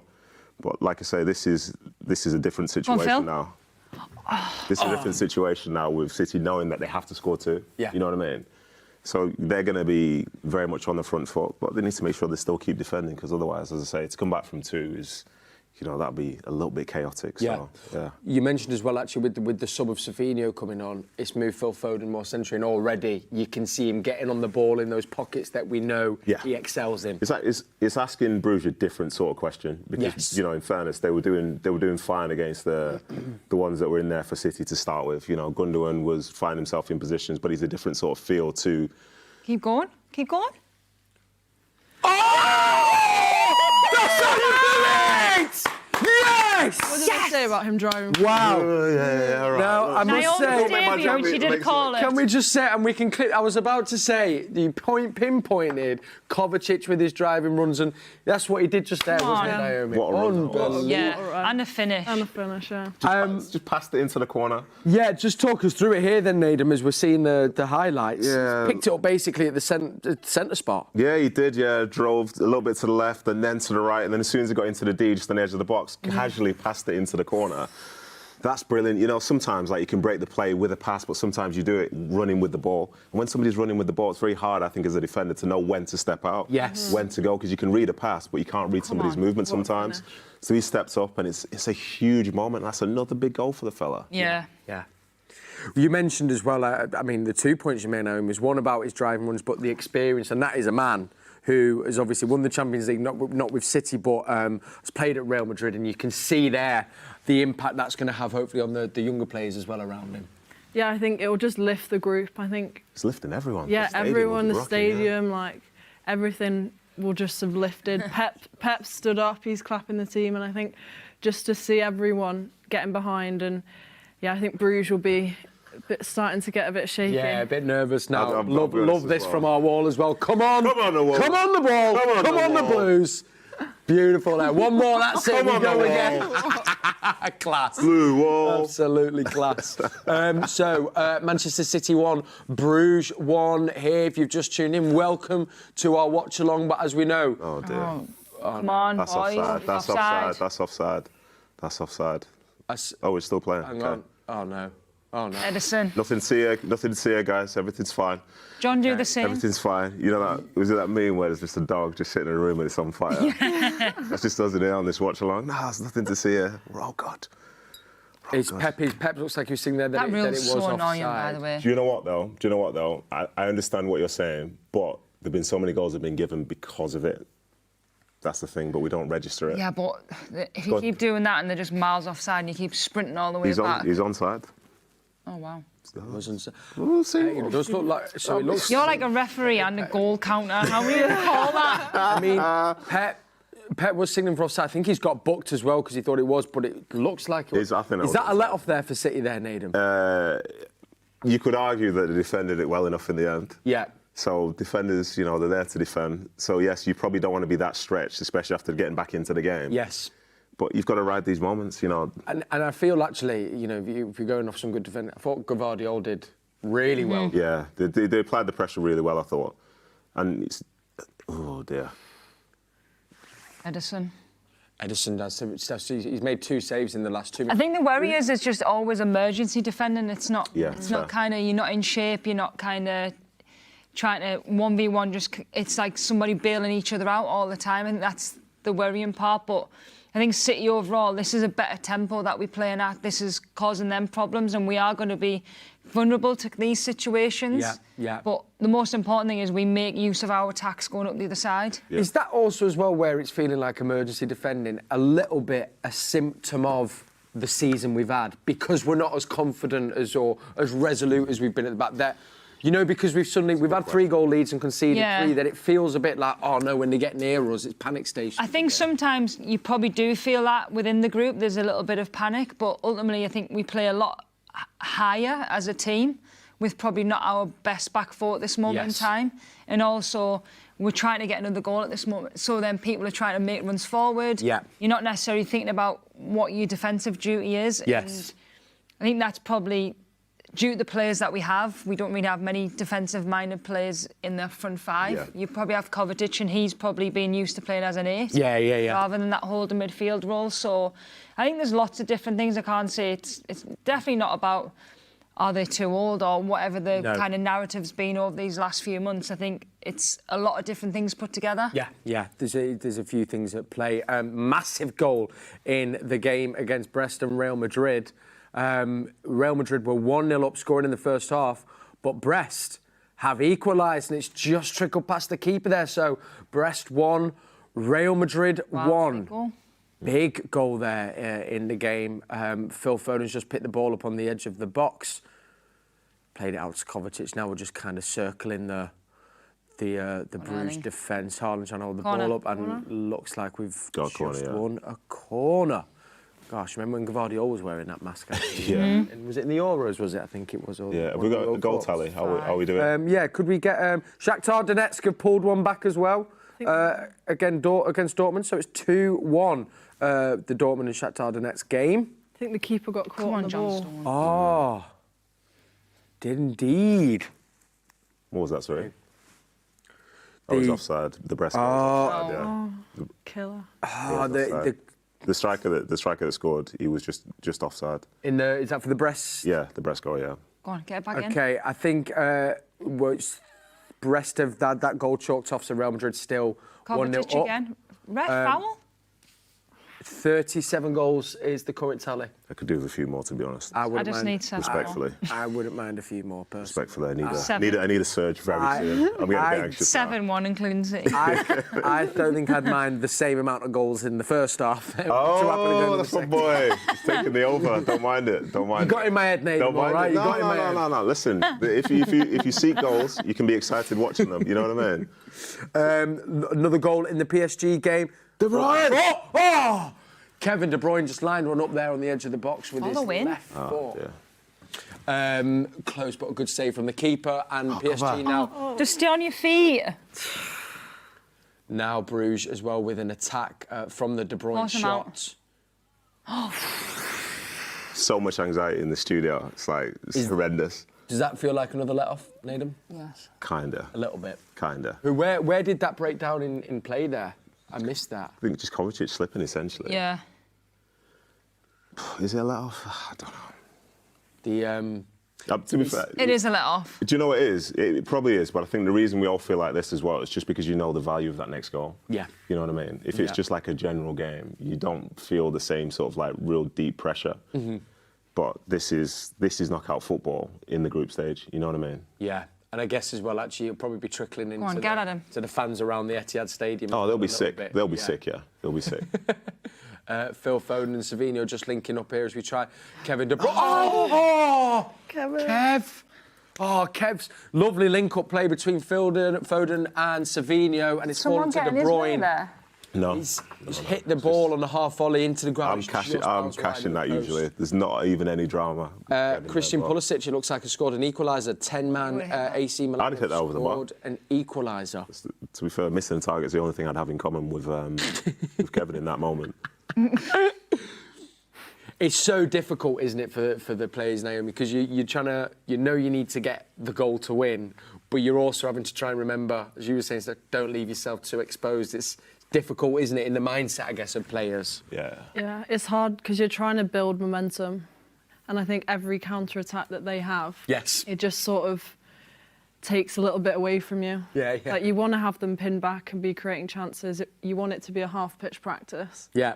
But then when they have a counter-attack and then you've got to do that sprint that you didn't want to do, it just makes it a little bit more difficult. Yeah. And it's what it must be so tough to be patient, you know what I mean? Like, there's half hour left in this game. City can't win it now, but still, I'm sure the crowd will be making noise for them to go and try and be on the front foot.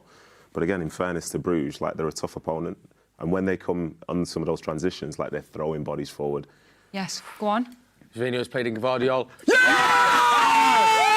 Oh, yes! Have it! Who is it? That man! Gvardiol. Oh, I thought it was an own goal, for sure. No, but he made it happen. Oh, you got to give him Gvardiol. He made Come it happen. on. Buzzing. Where the whole Savinho 1-2, yeah. Yeah, Steph, go and talk us through it. I think we can. Is the wall in as well? Let me see the celebrations from the wall. Come on, up the wall, up the wall. Champions League tattoo. I love that, by the way. Bottom right, that is class. Yeah, decent. There we go. Decent. Amazing. Come on, the boys. Would you say are you more nervous now? Nah, now I'm more excited. I'll let it kick off first and then see how you go. Yeah, Steph, talk us through the goal. Sorry, so... It's definitely been a lot down our left-hand side with Savinho coming on, and Gvardiol likes to make them runs in advance, and yeah, Pep's quite happy there, isn't he? I don't know whether that's happy or angry or what is that? Relieved. Both. Same way I was really punching the table. But Gvardiol, I think you've just got to get it in that area, and if there's no one there, I think it's so hard to defend because it's kind of like that grey area where is it defender, is it goalkeeper, and it's horrible. When you're not in the right position, it's hard to get that clearance. But in that moment, yeah, Gvardiol did everything right. So thank God that went in. It was a great ball from Gvardiol, and it's one of those questions like you can't leave it as a defender. No. You know what I mean? So you try and get something on it, but a lot of the time there, I feel like if you don't score an own goal, it's more luck than say a sort of skill in itself. Because it's such a good ball into like. Such it was a good as area. well because it's like less touches, so it's like one touch from Savinho to put him in. As a defender, you can't do anything about that once they play that quick, and that's why we have been one of the best teams in the world for a long, long time because of that kind of play. Yes, yeah. That's exactly it. So, as we know, that goal still, listen, not counting any chickens, but there is still over counting goals. half an hour. Yeah, exactly. Yeah, great shout. Great shout. Do you know what this feels like? So that one got me very good, Steph. It's not like her, that as well. She's usually not that funny. I am funny. She's usually not got jokes. Nedum never even Since she's lets retired, us she's speak. chilling out a little bit, you know what I mean? Leave yourself a big game on the weekends, you know, trying to get ready for this. Fair dues, Steph, fair dues. 2-1 to Man City means that we now go to 22nd, which means we qualify for the next round of the Champions League. But also, because of other results, Bruges are also going through. They are 23rd. Somebody go tell them. Somebody go tell them now. Please get the message across. Finish it now. Get the message across. That's half-hour possession. Real Madrid have also scored a second in the game against Brest, so that is now at 2-0 to Real Madrid. Kel, I don't know if you'd agree with this, but this now feels like the game against Villa 3 years ago, the last game of the season. Yes. Like Villa being up, then City thinking, there's not enough time. Then the scores, there's too much time. Yeah. There's too much time. People start time wasting. Yeah. It's like I can't figure out my emotions. I'll be honest, this is That was crazy, that game. That was This is too much wild. for me. Way too much for me, this. We're going to get a little goal tally as well, because Lille are now 3-1 up against Feyenoord as well. Bayern Munich 2-0. There's a little score update just on your screen, and Bayern Munich now winning 2-0 against Salzburg. Do you reckon we could give the award for the worst prediction? Well, that might go to one of our cameraman. Yeah. Someone had the over tally there, for he's hanging his head in shame. 25 Come on, goals, he Phil. said. Finish. Phil now. That was Bernardo, I think. No. Oh, it was Phil, yeah. Oh, Bernardo. I think there's been I love it when he does that. we're on 45 goals. And our cameraman said what? Sorry, 25? 43. And our cameraman Come said on, what? just one 25? more. I just need one more, guys. One more, then hold it. Then you can all just qualify. OK. And it does think there's been a goal at Villa Park and Celtic. I think Ollie No way. Watkins. Oh, I thought you were going to say scored for Celtic. Thurn to make it 3-2. So as it stands, with current results the way they are, we progress and we next play either Bayern Munich or Atlanta. Bayern Munich or Atlanta. It's a long trip just to as Atlanta. it stands. We know Are you that talking could change. Atalanta or Atlanta? Sorry, Atalanta. Sorry. Atlanta. Sorry, Excited, hey, man. Cal, sorry, man. No. It's right. It's right. Hey, I love you, man. And what I was happy with, I didn't get corrected on my pronunciation of the Bruges shirt. I thought you were nailed on. I thought you were perfect with Thank that. you. No, there we go. So I thought you were. there's always got to be one slip somewhere. Yeah, You know what I mean? yeah. As long as it's not a nip slip, you're all right. Oh, it's Bayern or Madrid now, we've just been told. Bayern or Real Madrid. Brilliant, yeah. It would seem that we could face. Now, neither of them, I think, are an easy game, are they? No, I mean, I think when it comes to knockout football, though, Yeah. especially in the Champions So League, true. no game's easy. Yeah. So And I think as well, to add to it, like, the other perspective, but if it stays like this, obviously, because you want to have that caveat, Yep. so we don't look like idiots online. Yeah. If Real Madrid and Bayern, they wouldn't have been thinking they'd be facing potentially the likes of Man City. Yeah. and No. stuff. You know what I mean? Like, it's the toughness of this new system, because I found, like, I've enjoyed it, but it's felt like every game for some teams, it's felt like not necessarily a cup final, but a significant cup game. Yes. So I remember when Villa beat Bayern, you know what I mean? That was such a big result, which they celebrated so much. But if they were playing them again, and the second tie was going to be in, like, Munich, it doesn't feel the same. 100%. You know what I mean? Yeah. I guess as well, when you were seeing them early results from Brest as well, like, no disrespect as well, but Yeah, surprising 100%, people, yeah. some big wins. You can't help but feel, it feels like it'd be one of those poetic games when it becomes Bayern Munich and we face Vincent Kompany, which would be that would be interesting, Just wouldn't take it easy Yeah. for now. Right? No, There's way just too long saying. left in this game. Now I can tell you that it's changed again because Zagreb have scored, which now does mean that we'd either be playing Real Madrid or Milan. So Zagreb have gone 2-1 up against Milan. AC Milan, by the way, have got 10 men as well. That's massive. That is a huge. That's massive. So it would either be as it stands. Now this is going to change over the next 20-25 minutes as well. So we're just gonna keep it rolling. I feel sick. I can't even. This is killing me now. Atletico Madrid are now 4-0 up. Goals. Oh, I'm out of it then. And as Everyone, it stands, Steph is out. I'm Steph out. Is Are you as well. done, Steph? I said She's out, 44 yeah. goals. Yep. This is interesting as well. Sporting, of course, who were brilliant against us, beat us 4-1. They're losing, and currently now, as it stands, will go out of the Champions League tonight with results as they are. Good. So Sporting have dropped into that bottom No, I don't half mean that. of the table. If you've just tuned into the watch long, thank you. First time we're doing this. We've got the Man City game on, and we're also going to keep you up to date with all the other scores as well throughout the game. And we're also joined by some of our brilliant Man City fans around the world enjoying the game as well. Looks like someone's saying a little pint there as well. I love that. Great tattoo. Did we see the Champions League tattoo, by the way? As well? let me that see was again. class. We love that. Where is it? There it is. Get it to the camera. There it is. Oh, cool. Love that. Oh, wow. That is brilliant. Come on, the boys. I did see someone as well who'd got the Rodri celebration on their arm. Oh, I think yeah, you I met did see Rodri. that, Yeah, I think you'd seen it. Come on, Josko. Ooh. Come on, Josko. ISO, you got this. Great free kick there. There's been a goal. That's 2-0, I think, now for Leverkusen as well. What were Leverkusen. yours goals? Oh my God, it's changing all the time now. In the Zagreb game, they had gone 2-1 up, but Milan have got a penalty. So Milan could equalise with the penalty. Bruges just had a little chance there, though. They're making some subs as well. Bruges looks like it's time to go for it for them. I guess this is important as well, defensively, Naomi. That is where you need your John Stones and Akanji to get everyone back, calm them down and remember the job. Is that where, I guess, communication's quite important across your defence? Obvious question, but... yeah, definitely. They've got to be talking. They've got to be passing on players. I mean, I'm sure Edison's there saying to Guardiola, keep him outside. Don't let him come back inside. And then he keeps him outside, and then Edison covers the shot at the near post. And I think sometimes as a defender, that's all you've got to do. And they've just got to be consistent with their actions and doing the little things and preparing and not getting complacent, because there's still a long time to go. Long time to go, and as we know, a lot of quality still on the pitch. So some changes happening in the Man City game. Bruges making, I think it looks like a couple of substitutions. And now, I think there has been a goal in the Young Boys game, which is the only game that hadn't had a goal this evening. And it's not gone the Young Boys way, it's gone to Red Star. So Red Star 1-0 up at Young Boys, which does mean there's been a goal in every game in the Champions League tonight. Doesn't change anything on the standings. It's 3 substitutions, by the way, that have happened for Bruges. So we need to just make sure we can that happen? You know, when you see the opposition make 3 changes like that, is it important that City just almost steady the ship for 5 minutes? Because it can give them a bit of impetus, a new energy, a new spark? Wow. I think the tough thing for me about those subs is, like, you don't really know what they're like. You don't know what they're about. Like, even from our perspective, obviously the players might have a bit extra info and they might know them from international football and so on. But as they've come on, are they going for it? How are they going for it? What does it mean in terms of how you'll be defending? And, yes. You know, I think within a game you get a feel for, like, how to play against someone. And all of a sudden you've got to rejig that and try and figure out what it's going to be. But then also, I think from a City perspective, you know Brugge are going to come now. Yes. Yeah. They have to score.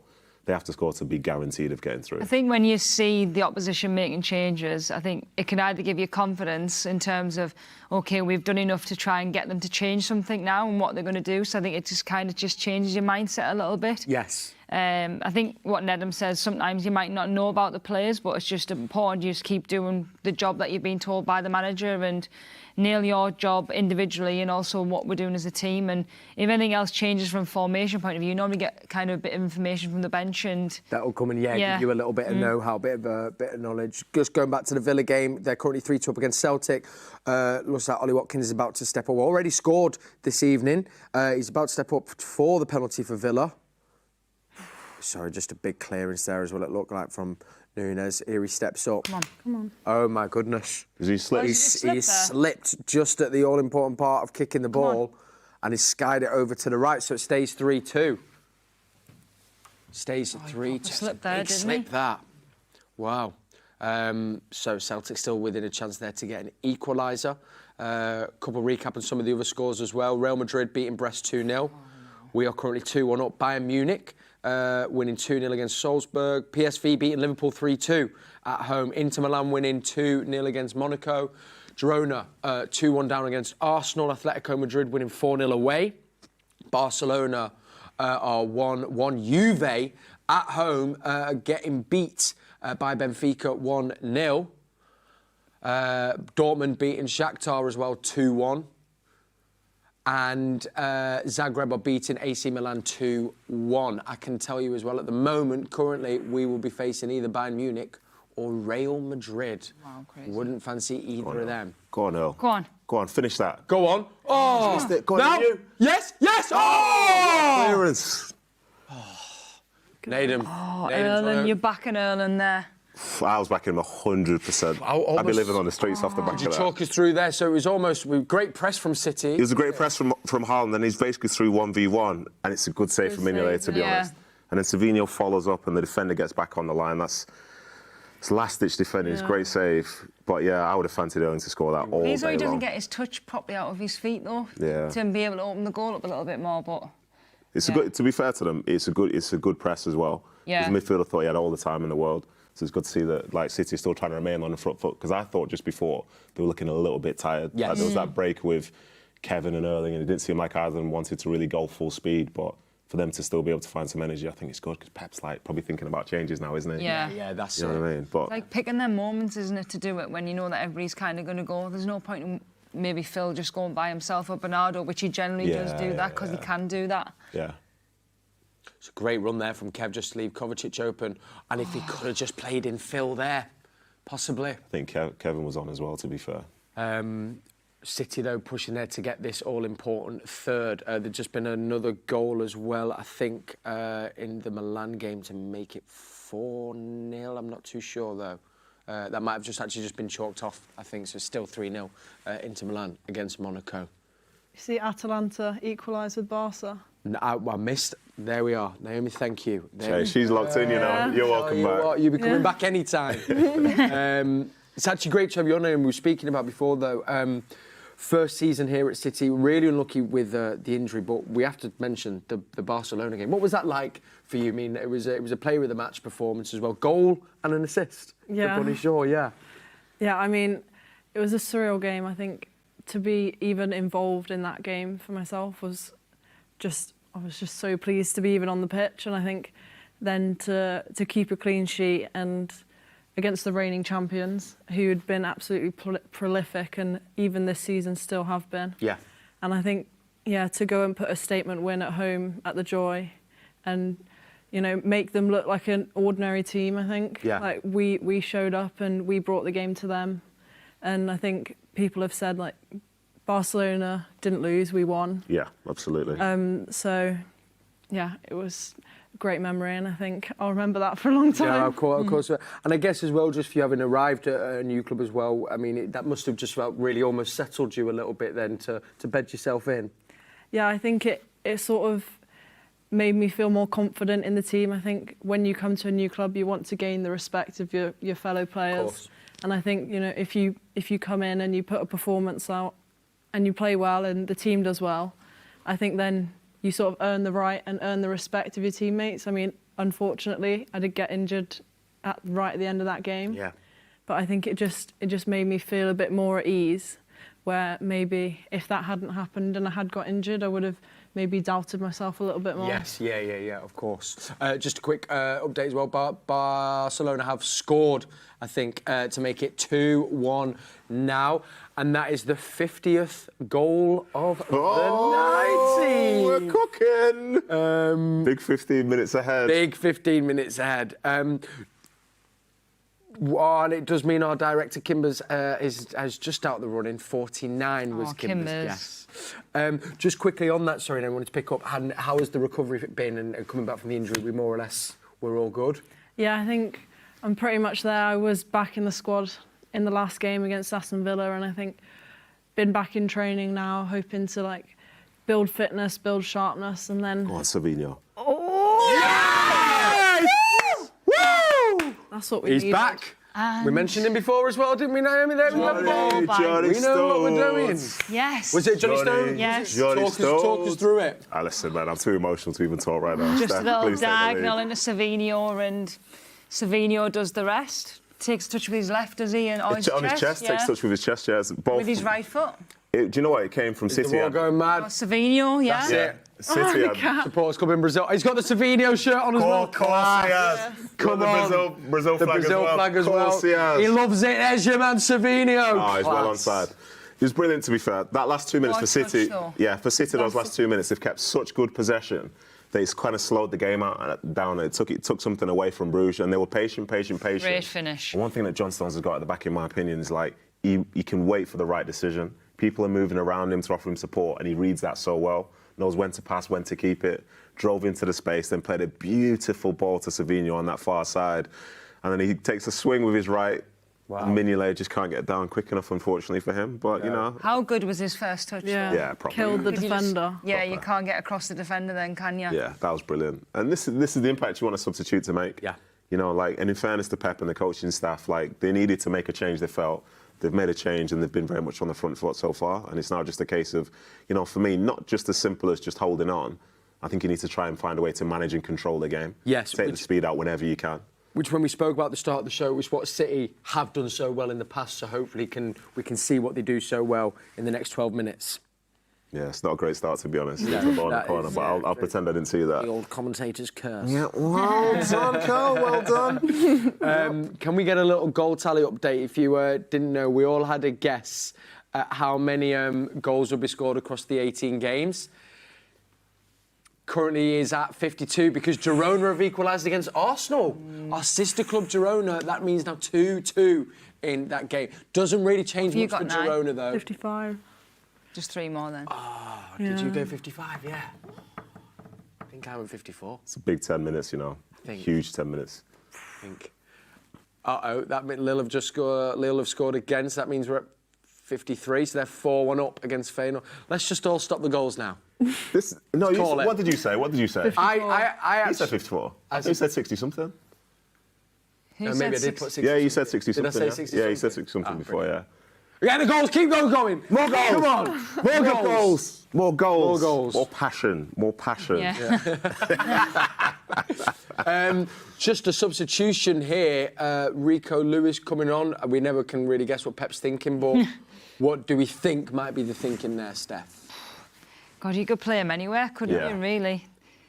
Potentially maybe full back instead of Núñez, or maybe in that holding midfield role. Perhaps, yeah. It's tough to say, isn't it? It's tough to say, but do you know what? Rico's a good player, and he's coming on for this role here. Your task is very clear. Like, we win this game. Yes. You know, that's it's coming on for Kevin. I think that's if there ever was a statement of intent from Pep. That would be it. Yeah, it's the offside in the Girona goal. It's been given offside. One's been chalked off. I need more goals. Was it back to 50? 53 or 52, I think that puts it back to. You confident, are you? You confident, are you? No, there's been a goal at Sporting, so I think it goes back to 53. And with that goal from Sporting, Brugge that does mean then that they'll go into the top 24, yeah. Okay.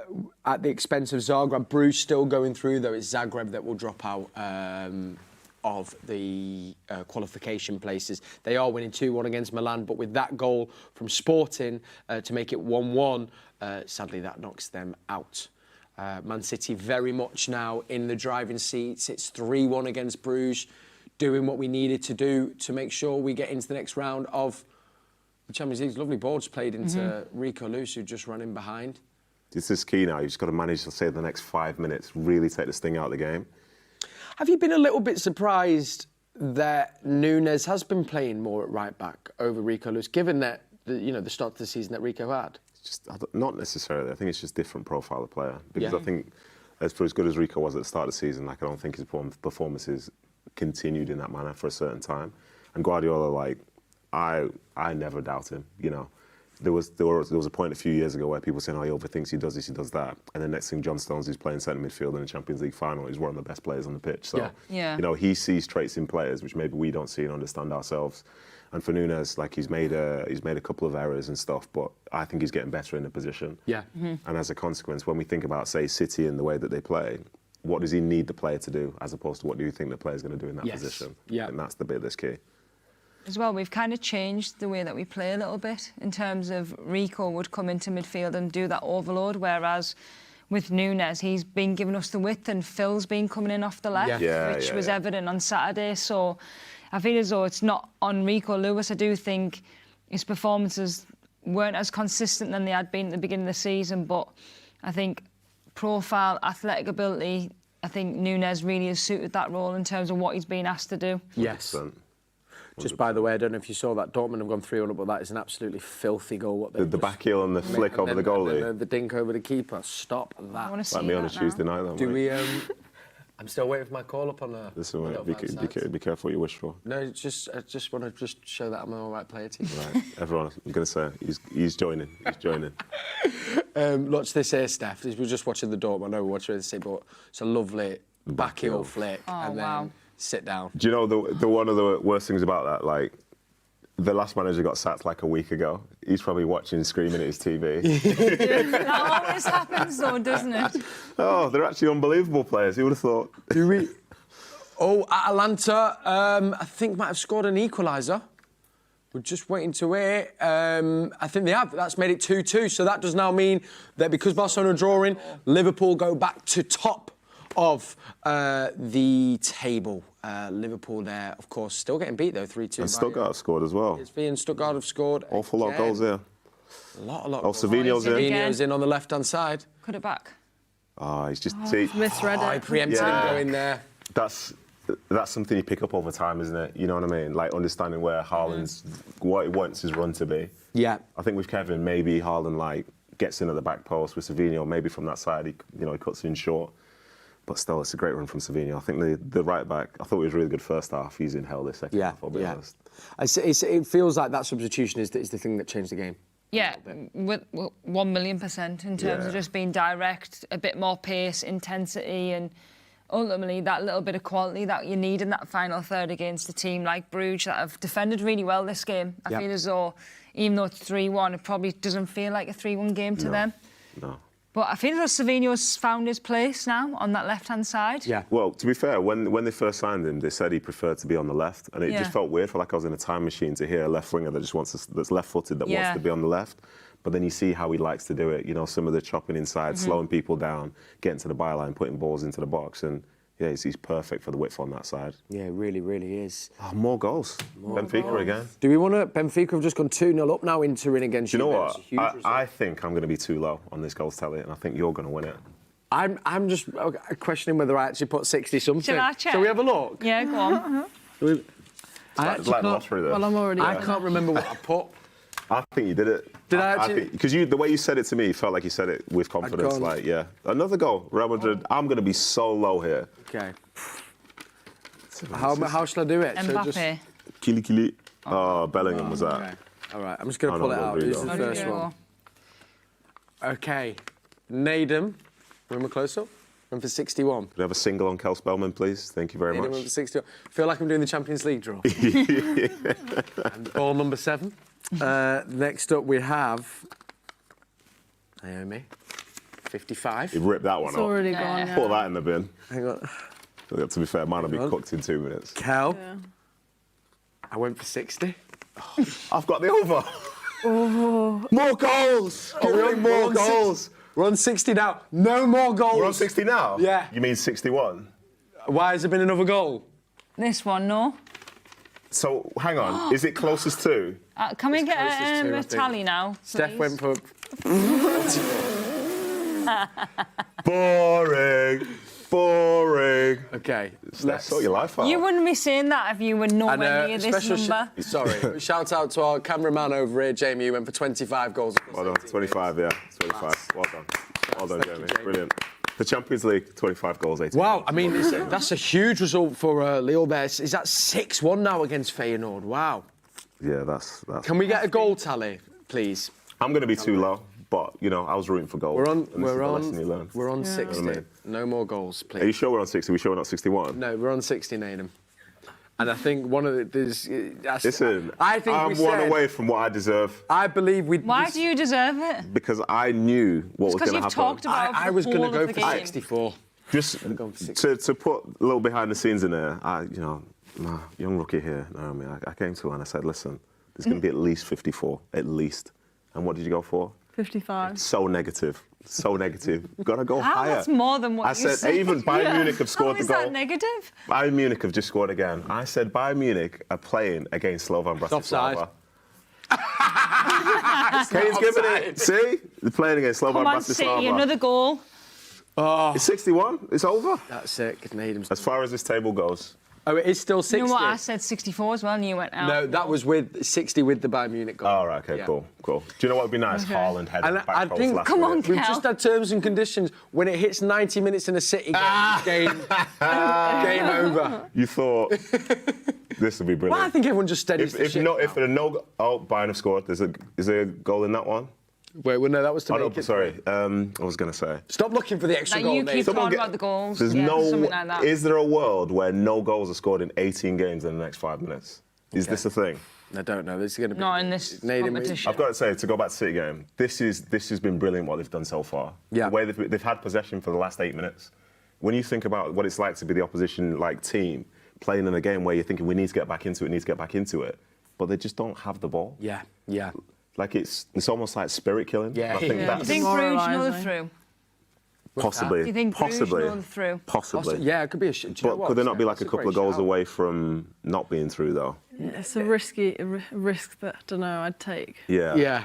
And do you really want to just get hammered? If this does stay on 60 though, Imagine if it stays on 60. To be fair, no, the Villa game's in the 83rd minute. The City game's ahead. Oh yeah. There's a lot of added time here.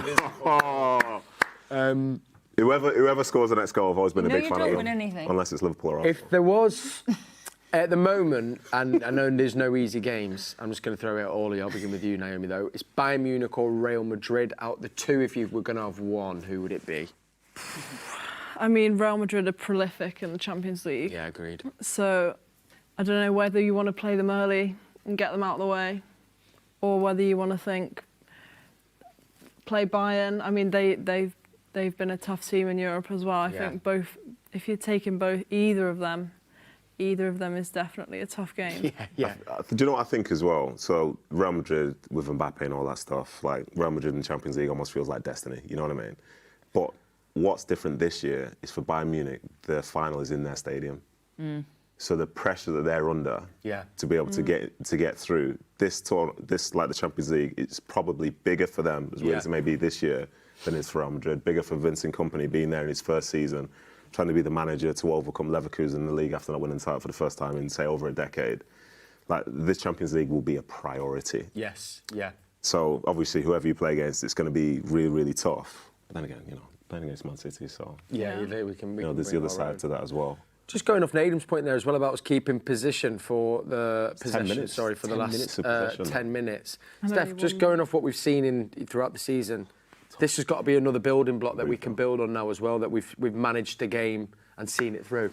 Yeah, I think this could give the boys some confidence going ahead into Sunday and for the rest of the Champions League kind of run. But I think it's been impressive that they've come back from being down 1-0 and now this is where your experience counts in these moments here. Yeah, you see the Bruges fans celebrating. Yeah. I think they know That's why I think that it's it's not been as intense, but at the same time, you've still got to do it. You've still got to keep the ball, and you've still got to make good decisions. And City have done that, and it's been an eventful game. It's been an eventful game, but just what was needed. The end of this is what City QPR would have been in 2012 if there was more time left after Aguero scores. And I'd have been sitting down in the centre circle, come by Aaron with my former teammate from City. He's the goal, it's Phil. Imagine just nearly at the end. Bratislava have got a goal back against Bayern Munich. What does that mean? Means we're on 61 goals. Oh, stop it. Not me. Can't believe it. Oh, I hate it when it happens like this. And that's full time. You guys all so negative. No, I recommend it. You guys are all so negative. You got to root for goals. Go higher.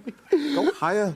Can I ask us a question? There we go. We're in, guys. Cheers. We're through to the next round. Come on, City. Come on. We are done. Love that. Producer Mark there, little wipe of the brow. Come on. It's lovely there from Brazil as well. Thank you so much. We can all breathe a sigh of relief, Manchester City fans. There we go. Love that. Thank you for joining us on the wall as well. You've been great. Listen, you'll have to get a second tattoo soon when we win that next Champions League. If you've just tuned in, welcome back to Matchday Live. We've been doing something new tonight. We've been doing a watch-along, but if you've just tuned in from the game, we've done it. Manchester City are through to the next round of the Champions League with that 3-1 win above Brugge. And also, as it stands, Brugge also going through. They take that final position, 24th, and go through. It was... That's toxic. You're better than that. You're better than that. You're better than that. You're better than that. But Naomi, making your debut, thank you for joining us.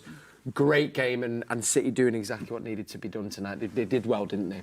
Yeah, I mean, they've got the job done. They didn't make it easy for us. I think there was a few, I don't know, a few hairy moments maybe, but they got it over the line, and that's what mattered in that moment. I think they really killed the game at the end, which is, I think, what we needed and what they needed. And, I mean, I can say it was a pleasure to watch now that it's finished. Now that we've got those all-important 3 points. We pinpointed, though, there was a change at half-time, Nedum. Savinho comes on for Gundogan, and that really did feel like a bit of a turning point for the game. Yeah, I think so. I think the right-back for Bruges, I think Phil was kind of getting the better of him, but he was quite close, and Phil's a very good player. I think when he's central, I think out wide he can have an impact, but he has a greater one centrally. Like, his movements are a bit different, so to take off Gundogan, I'm sure Gundogan's going to be disappointed with that, as you would be coming off at half-time in any game. We could see how the energy kind of changed on that side. Savinho wants to be out wide with, like, paint on his boots, being as wide as possible and be as direct as possible, and almost have the mentality to just stay there and be there. Whereas for Phil, I think he knows he can have great involvement centrally, so for Pep doing that, I think looked really good. And then also as well, John wasn't really as much in midfield second half as well. Bernardo Silva dropping in just that little bit of time. So it's, I think it's what you want to see from your manager, to see like, well, we've faced these problems, well, how do we rectify it? Yes. And I love that, because whenever I've had a really good manager, if something's not going well in the first half, you sit in at half time, you listen, and you can see what's going to happen next. Yeah. And he's done that, and that was a great performance in that second half. Fantastic. We spoke about as well, highlighting the importance of John Stones, Steph. Great, first of all, to see him get a full 90 minutes, but can't understate his impact on that game, I think, as well, tonight. No, I think he played really well over the two halves. Obviously, Nedum alluded to him going into midfield a little bit more in that first half, and I think Pep, with his tactical genius that he is, he's making sure that he's keeping him out of the space and he's able to dictate the play from there. And I think for Savinho's goal, I think that's just him, and it just shows a lot of his qualities. I think we all know him as kind of stepping into midfield, dribbling, but he can play them a little bit of a diagonal over the top of the full back, and Savinho does the rest. I'm not going to take away the goal, but I think John Stones in general, I think for every City fan, he's come through, he looks fit, he looks ready to go, and I think that's going to be crucial for the rest of the season. Yeah, really, really is. Great to see there. We can actually just see him making his way back into the changing room to a handshake and a hug. Fantastic stuff. Another player that we earmarked and was actually pointed out expertly by Naomi was Kovacic and was instrumental, and I thought actually probably one of the key players in that second half to getting a win and deservedly got a goal as well. I mean, yeah, the moment that changed the game was his goal. I think he's made that run himself. It hasn't really come from anywhere. As a defender for Bruges, it's hard to know what to do when a player's actually driving through your whole shape and you've set up for them to play passes and you're closing spaces, but then when someone comes through and you're thinking, he's not my player, where's he come from? And then he gets to the edge of the box and it's a great finish, and I think that then it's like sparks the change. And yeah, I think he worked well. I mean, he slipped or whatever, but we can let that. Yeah, we can let that slide go as well. Let it slide. Yeah, it's good. We've just checked there as well. You can tell he played at City, Raheem Sterling, because he's just missed a penalty. Oh, come on, you. No, I can't help it. It's a good save. It's a good save. It was a good save. It was a good save. It was a good save there, actually. So, Villa. It looks like Villa as well have just scored the fourth. Is that a hat-trick for Morgan? Yeah. The hat-trick for Morgan Rogers as well. So, assuming that's a man-of-the-match performance for an ex-City player there in the Champions League. Brilliant stuff for Morgan Rogers. Right, we can go see what FG made of tonight's game. He's at the Etihad. He's now pitchside. So give us your thoughts, FG. Full time from the Etihad Stadium. Manchester City 3, Club Brugge 1, which means Manchester City go into the qualifying rounds of the UEFA Champions League.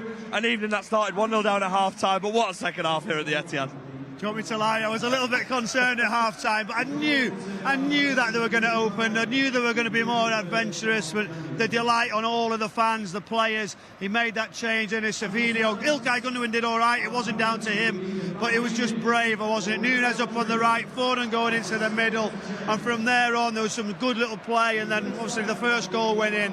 And after that, then the momentum, the tempo, game management at the end was excellent. Yeah, fantastic. Absolutely brilliant here at the Etihad. And speaking of brilliant, what about Mateo Kovacic? Taking the ball from his own half, taking on a few players and putting it perfectly into that. Reminded me a little bit of Newcastle United away in that finish with Kevin De Bruyne. Well, that's it. And the guys will tell you in the studio, it's all about the midfield players. We've known that for such a long period of time, FG. He sees the space, just drives into the middle, and Kovacic with that calmness and composure. And do you know what? When he's done that run, normal players would just literally get the foot through it. He doesn't. He just uses the defender and just glides it and passes it, and the goalkeeper doesn't see it till late. It's a really, really special finish. Yeah, a special finish, and games like this are so important sometimes just to stay in the game, get over the line, and it'll do the world of good. 2 results now here at the Etihad consecutively in games which there were moments where we could have conceded goals. The opening stage of the Chelsea game, the stages here at Club Brugge, but this will do the world of good for the whole squad, as you see Pep embracing. Just look at Pep there with Kovacic with a trophy saying congratulations. He knows, he's saying, cameras, leave me alone, I just want to go and see my players, I want to congratulate them. But again, you know, John Stones, it wasn't just Kovacic. I felt like the senior players who could get involved are going to be key. John Stones to play 90 minutes to get through that after not playing. What about his pass? Savinho's contribution. It was a brilliant finish as he comes forward. That chest and on top of the goalkeeper. Mignolet be disappointed. We weren't disappointed because it went under the goalkeeper. And finally, even on commentary, I then went, I was looking at the other scores and I was seeing what's going to happen. But this was big, wasn't it? Now we can recover. Now we can find our feet. Get into the next phase. We'll find out, won't we, on Friday at 11 a.m. Who is it going to be? How the draw and the format's going to look. But Champions League is fantastic, isn't it? I like this format, FG. More games to come, which means more games hopefully, of both of us on the show. And also, we head to Sunday now at the Emirates Stadium. And Kevin De Bruyne getting a few minutes rest towards the end as well, which is really important because he loves playing. I would have liked a couple more, if I'm honest. I think it was 60 minutes for Kevin, 60 minutes for John Stones. But do you know what? It'll take any of it, won't we? Kevin said, do you know what? I feel like I might need to have that change. I thought it might have been John Stones. But have you noticed we haven't over-celebrated? We've just got the job done. We put whatever is away in front of us. But that man Kovacic, that experience, what he's gone on and done, FG, is marvellous. But now, another game, rest and recover. It gets bigger and better, doesn't it, with a trip to Arsenal? We go again. We've got an incredible fixture list. I mean, shout out to our opposition as well, Club Brugge. They go through on the night as well on goal difference. So a very happy Etihad Stadium, but in particular, I hope they've done all right in the studio, fixing it all up, seeing who's next and how they've all played. Goals on demand service from Steph and Nedum. And, yeah, they'll be doing a watch-along today, I've heard, right? So we hope you had a good time like we did here. Yeah, I would have liked to have seen Kel at 1-0. Enjoying that watch along because he's always shown his emotion. But much love to Nedum, Steph and Kel and everybody watching on MatchDay Live. We will see you on Sunday. Thanks, FG. Thanks, Matt. And Naomi as well. You know what I mean? For some reason. Of course. Not shouting out the main. The main event, really. Yeah. No one needs to see me when we're 1-0 down at all. We kept it very professional. Yeah. Well, you look when we were off air, you looked super professional. Yeah, thank you. Super professional. And I'm behind the cameras. So as it stands, then we have gone through, which is brilliant. And at the moment, we're still waiting for full time in a couple games. Our opposition would either be Bayern Munich or Real Madrid, but AC Milan and Zagreb are still playing. If AC Milan are to score in these last couple of minutes, I think there's been 6 or 7 minutes of added time, Milan would move up to 12th, which would then change who our opponents are. So we'll wait for full confirmation on that. But as it stands, Bayern Munich or Real Madrid is who we'd face in the playoffs. And we said it during the show, didn't we, Steph? But there's no easy game, but they're two very difficult oppositions. No easy game. I think that's the kind of beauty of this format of the Champions League, is that there's so many good teams. And of course, we've had our history with Real Madrid, especially over these last couple of years. Probably a bit unfortunate last season. Probably the wrong team went through. But Bayern Munich, I think we've always done well against Bayern Munich. But Nedum said in terms of the final is at their stadium, there's an extra incentive for them to kind of go through these stages. But this is Champions League football, and we can't underestimate the team that we have as well. I think sometimes because of the form that we've been on, it's like we don't want this team, but we are Manchester City and we've got good players, and hopefully after tonight as well, the boys can believe even more. Yeah, fingers crossed they can. I mean, and how important, Nedum, not only is it, getting the win, but seeing the players come back. We've made a few signings in January, and we were saying at the start of the show, clean slate now. It doesn't matter how we were in these kind of group fixtures, so to speak. Yeah. It is like a little reset now for the back end of the season. It certainly is, yeah. And I think the other thing to add to it is the 3 new players, they can join in there. Yes. You know what I mean? So whereas, say, today it felt like there was a starting 11 and there was a little bit of experience on the bench, now you can add those guys in there, people who are very keen to make an impact. Yeah. And hopefully in time as well, you're going to see the likes of Ruben Diaz coming in, Nathan Ake, Oscar Bobbs.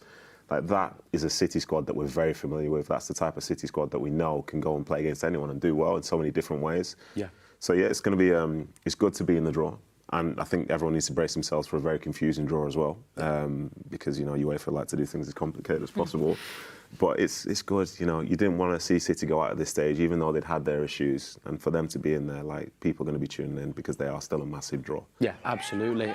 You can see here as well, Bruges are actually waiting for the Zagreb score, which is 2-1, more or less done, because if it stays the same, they're on the same points, but they have a better goal difference, which means that Bruges will still go through even though they've beaten. So, I mean, it's been 7 minutes of added time. It's quite interesting. It's funny, isn't it, getting to see the players and the team waiting for the moments like the fans here. It was 7 minutes of added time. Milan had a man sent off. They're just waiting. I mean, we'll be able to tell. We're now in the 99th. That's over. Decision-making's all over the place. I think the ref's had enough. We're just waiting for it here. Zuba's booked. You can just see him keep refreshing, can't you? To be fair, it's a good job. And it does look like it's finished in Zagreb, which means... Yeah, it's over. They've done 2-1. It's done. Cue celebrations in 3. Let's check how strong the signal is. 1. There we go. It's data rolling. Yeah. Come on, where's the 5G when you need it? There we go. There we are. So Bruges also go through their celebrating on the Etihad pitch. And we were guessing how many goals would be scored across the 18 games tonight. We all had a go. I mean, Jamie O'Cameron guessed 25, and he was a little bit off. We had Steph, you went for 44. Then Naomi, you went for 55. I went for 60. Nedum went. I didn't even mean to go one above you like that. That feels pretty aggressive. No, it wasn't. No, it wasn't. No, we did it all. 60 because he was watching. But we can reveal that the winning and Nedum, I think you're closest, but it was 64 goals tonight across 18 games. How many was it at half time? At the beginning, 64. 32 at half time. 32 at half time. Really? Yeah. It's good that you said it Was it before. 33 at half? Did you say 64? Would it be on my mic? Yeah, okay. We'll go back and we'll probably see if we can find that. Kimber's can do that, yeah.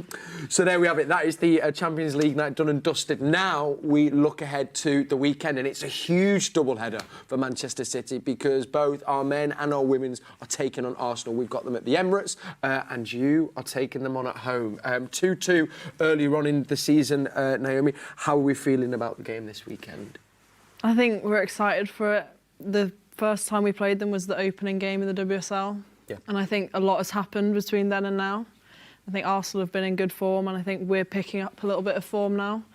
So I think to play them at the Joy in front of a big crowd, hopefully, I think it will be a competitive, tough game, but we'll be looking forward to it and we'll be ready. Yeah, absolutely. And if you are around and you can get down to the Joy Stadium, it does make such a difference. And it's a brilliant atmosphere as well, and brilliant day out. So if you can get down and support our women's team who are playing Arsenal, please make sure you go and get your tickets. They're on the Man City website. We'll bring you a match day live as well, building up to that game. I just wanted to ask Naomi as well. First, you're halfway through your first season at City.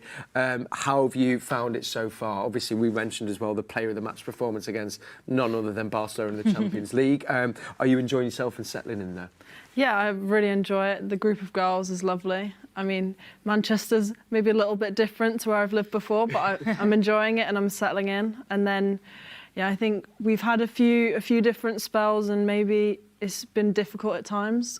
But I think we're still in all 4 competitions and we're looking forward to it. I think the team's in a really good place, I think, coming out of January. And I think, yeah, I've loved coming into the group and I think I've settled in well. Brilliant stuff. Well, we're so grateful to have you. And as I say as well, it was brilliant to see that performance against Barcelona. They have done really well. And I think as well, somebody said it's been a little bit unlucky with injuries at times as well, but have now started to hit a bit of form. And just wondered, Steph, what's your take been on the season so far? I think the girls had a great start of the season. I think you wouldn't have wished for a better start. I think to beat the likes of Barcelona in the Champions League, the first time we've been in Champions League for a number of years, but also in terms of the league, we were winning games, we were keeping clean sheets. And I think, unfortunately, when you get injuries to big players, the likes of Bunny Shaw, Lauren Hemp, Alex Greenwood, for any team in the WSL to miss 3 players like that, it's going to be tough. Yeah. But that is ultimately what the squad's there for. That's where we've kind of went into the market to get Naomi, to get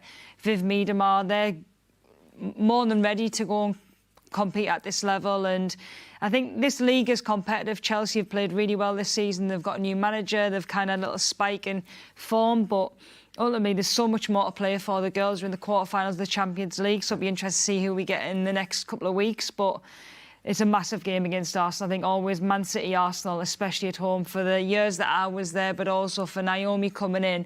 They are special games, and like what you said, the fans are so important to being at that Joy Stadium. Yeah, make sure you get yourselves down if you can, and then we'll bring you Match Day Live. Then after that game's done, Match Day Live will be back to then bring you the build-up to the men's game, which is at the Emirates. I'm going to be there in the away end. Make sure you keep an eye out for me. Can we get a cam on Kel? Absolutely not. No. But Nedum, it's a huge game, and similarly, always great fixtures. How do you see that one playing out if you were to, use your crystal ball like you did? My crystal ball, listen. I think it's going to be a really, really good game. I think for Arsenal, they're in this position whereby they know they can't afford to drop any points if they want to win the league title. I think for City, rounding into form, it feels a bit different for them. Maybe the goals have changed, but to be able to go down there, know they can play spoiler, to go down there knowing they can get like a big result and the confidence you can get from it. Like the result against Chelsea, that gave them a boost, and then the result today, that's another boost. And now here's another test with some, as I say, some new players coming in as well. And Arsenal are going to really try and take it to them. They want to almost have a statement win to sort of raise their belief. Because their season is kind of like, it's going well, but it's like kind of hanging in there at the moment. They know there are a couple of bad results from maybe being out of the League Cup, and they're already out of the FA Cup. Yeah. And then if they lose another game and Liverpool win at the weekend, then, it's talking about over 10 points already in terms of them being behind. But Arsenal are a good side. They're a very solid side, very solid defensively. They've got some good players available. They've got some key players available. It's going to be a test for City, but it's the Premier League. Like, why would it be easy? Yeah, of course it wouldn't be easy. I know you touched upon it there, Nedum, but for the players, Naomi, to have got the win against Chelsea, and then you go and do that tonight in the Champions League, there'll be much confidence, you'd like to think, amongst the squad heading down to London. Yeah, I think games and momentum can change quite quickly. You can quickly go from a bad run to a good run in the space of a few days or a few weeks. And I think having had the big win at home against Chelsea and then again tonight, I think going away to the Emirates, they can have all the confidence that they can bring the game to Arsenal. Yes, yeah. And I think the group will probably be feeling a bit more uplifted, knowing that they're qualified for the knockout of the Champions League, or the bit. Yeah, they play the next qualification. The next qualification round, and I think having that sort of weight off their chest will probably allow them to go into the game with a new focus and just really, I don't know, looking forward to watching them play. That's such a good point actually as well. Like you say, the weight lifted a little bit that probably was sat there. And if you've just tuned in as well, we're going to be playing either Bayern Munich or Real Madrid. As we say, it's not easy, Steph, but, there's the chance of, you're meeting the people the team that more or less has dominated the competition. I feel the Bayern's the best story, isn't it? Yeah, I mean, it's the Vincent Kompany reunion, isn't it? Yeah, that's the one I'd like to see, to be honest. The Real Madrid one, it's like a great European game, but to see, like, the former player, the guy with a statue outside the stadium, bring his side to here, knowing that, compared to all the times when he's been at like a Burnley, knowing that his team can get a result, knowing those pressures, get to see a different side of him. And it's the type of side where, at some point in the future, maybe he would just be a little bit further across than the technical area. A little bit to the side, just a little Pep said it as well, and he said he definitely will be Manchester City manager at some point in the future. Yeah. Not for now though, because I'm all right with that for another couple of years. Yeah. I'm all right with that. I've absolutely loved this evening. Thank you so much, Naomi. Amazing. I mean, please come back whenever, and of course, just wishing you all the luck for the Arsenal game and the rest of the season. Nedum, always a pleasure, and Steph, legend. Thank you so much. Thank you to all of you as well. Thank you to our City fans who joined us on the wall. Thanks to all of you who joined us for the watch-along or just came in to watch Matchday live. We'll be back on Sunday. The Champions League draw is on Friday, so we'll be able to talk about our opponents once we find them out. And we're bringing you build-up to our women's clash against Arsenal and then our men's clash against Arsenal down at the Emirates. Thanks for watching. Have a lovely rest of the week. Good night.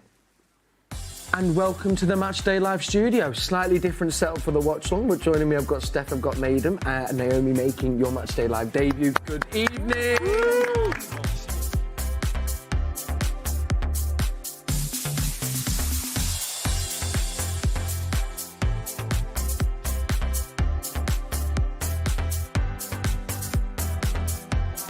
There it is! There it is! It's onside! It's not onside! Offside, you went too soon, Cal. Please, host, come back. Yeah. Sorry. Come on, please come back. Sorry, seems to have started this. Oh. Oh, John Stones. Keep going. Keep going.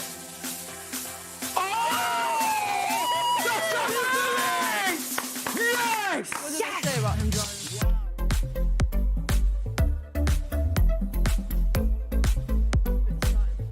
Phil Foden and Savinho just linking up here as we try. Kevin De Bruyne. Kev. Oh, Kev's lovely link-up play between Foden and Savinho. And Savinho's played in Guardiola. Yeah! Oh, yes! Savitz. Who is it? That man, Guardiola. I thought it was an own goal, for sure. Is the wall in as well? Let me see the celebrations from the wall. Come on! Up the wall! Up the wall! League tattoo, I love that, by the way, bottom right. That is class. Yeah, decent. That's what we He's need. back. We mentioned him before as well, didn't we, Naomi? There we go. Johnny Stones. We're going mad. Savinho, yeah. That's it. City had. Supporters Club in Brazil. He's got the Savinho shirt on as well. Of course he has. Come on. Brazil. Naomi, 55. He ripped that one It's off. already gone, yeah. Put that in the bin. Well, to be fair, mine will be cooked in 2 minutes. Kel, I went for 60. I've got the over. There we go. We're in, guys. We're through to the next round. Come on, City. Come on. We are done. Love that. Say congrats.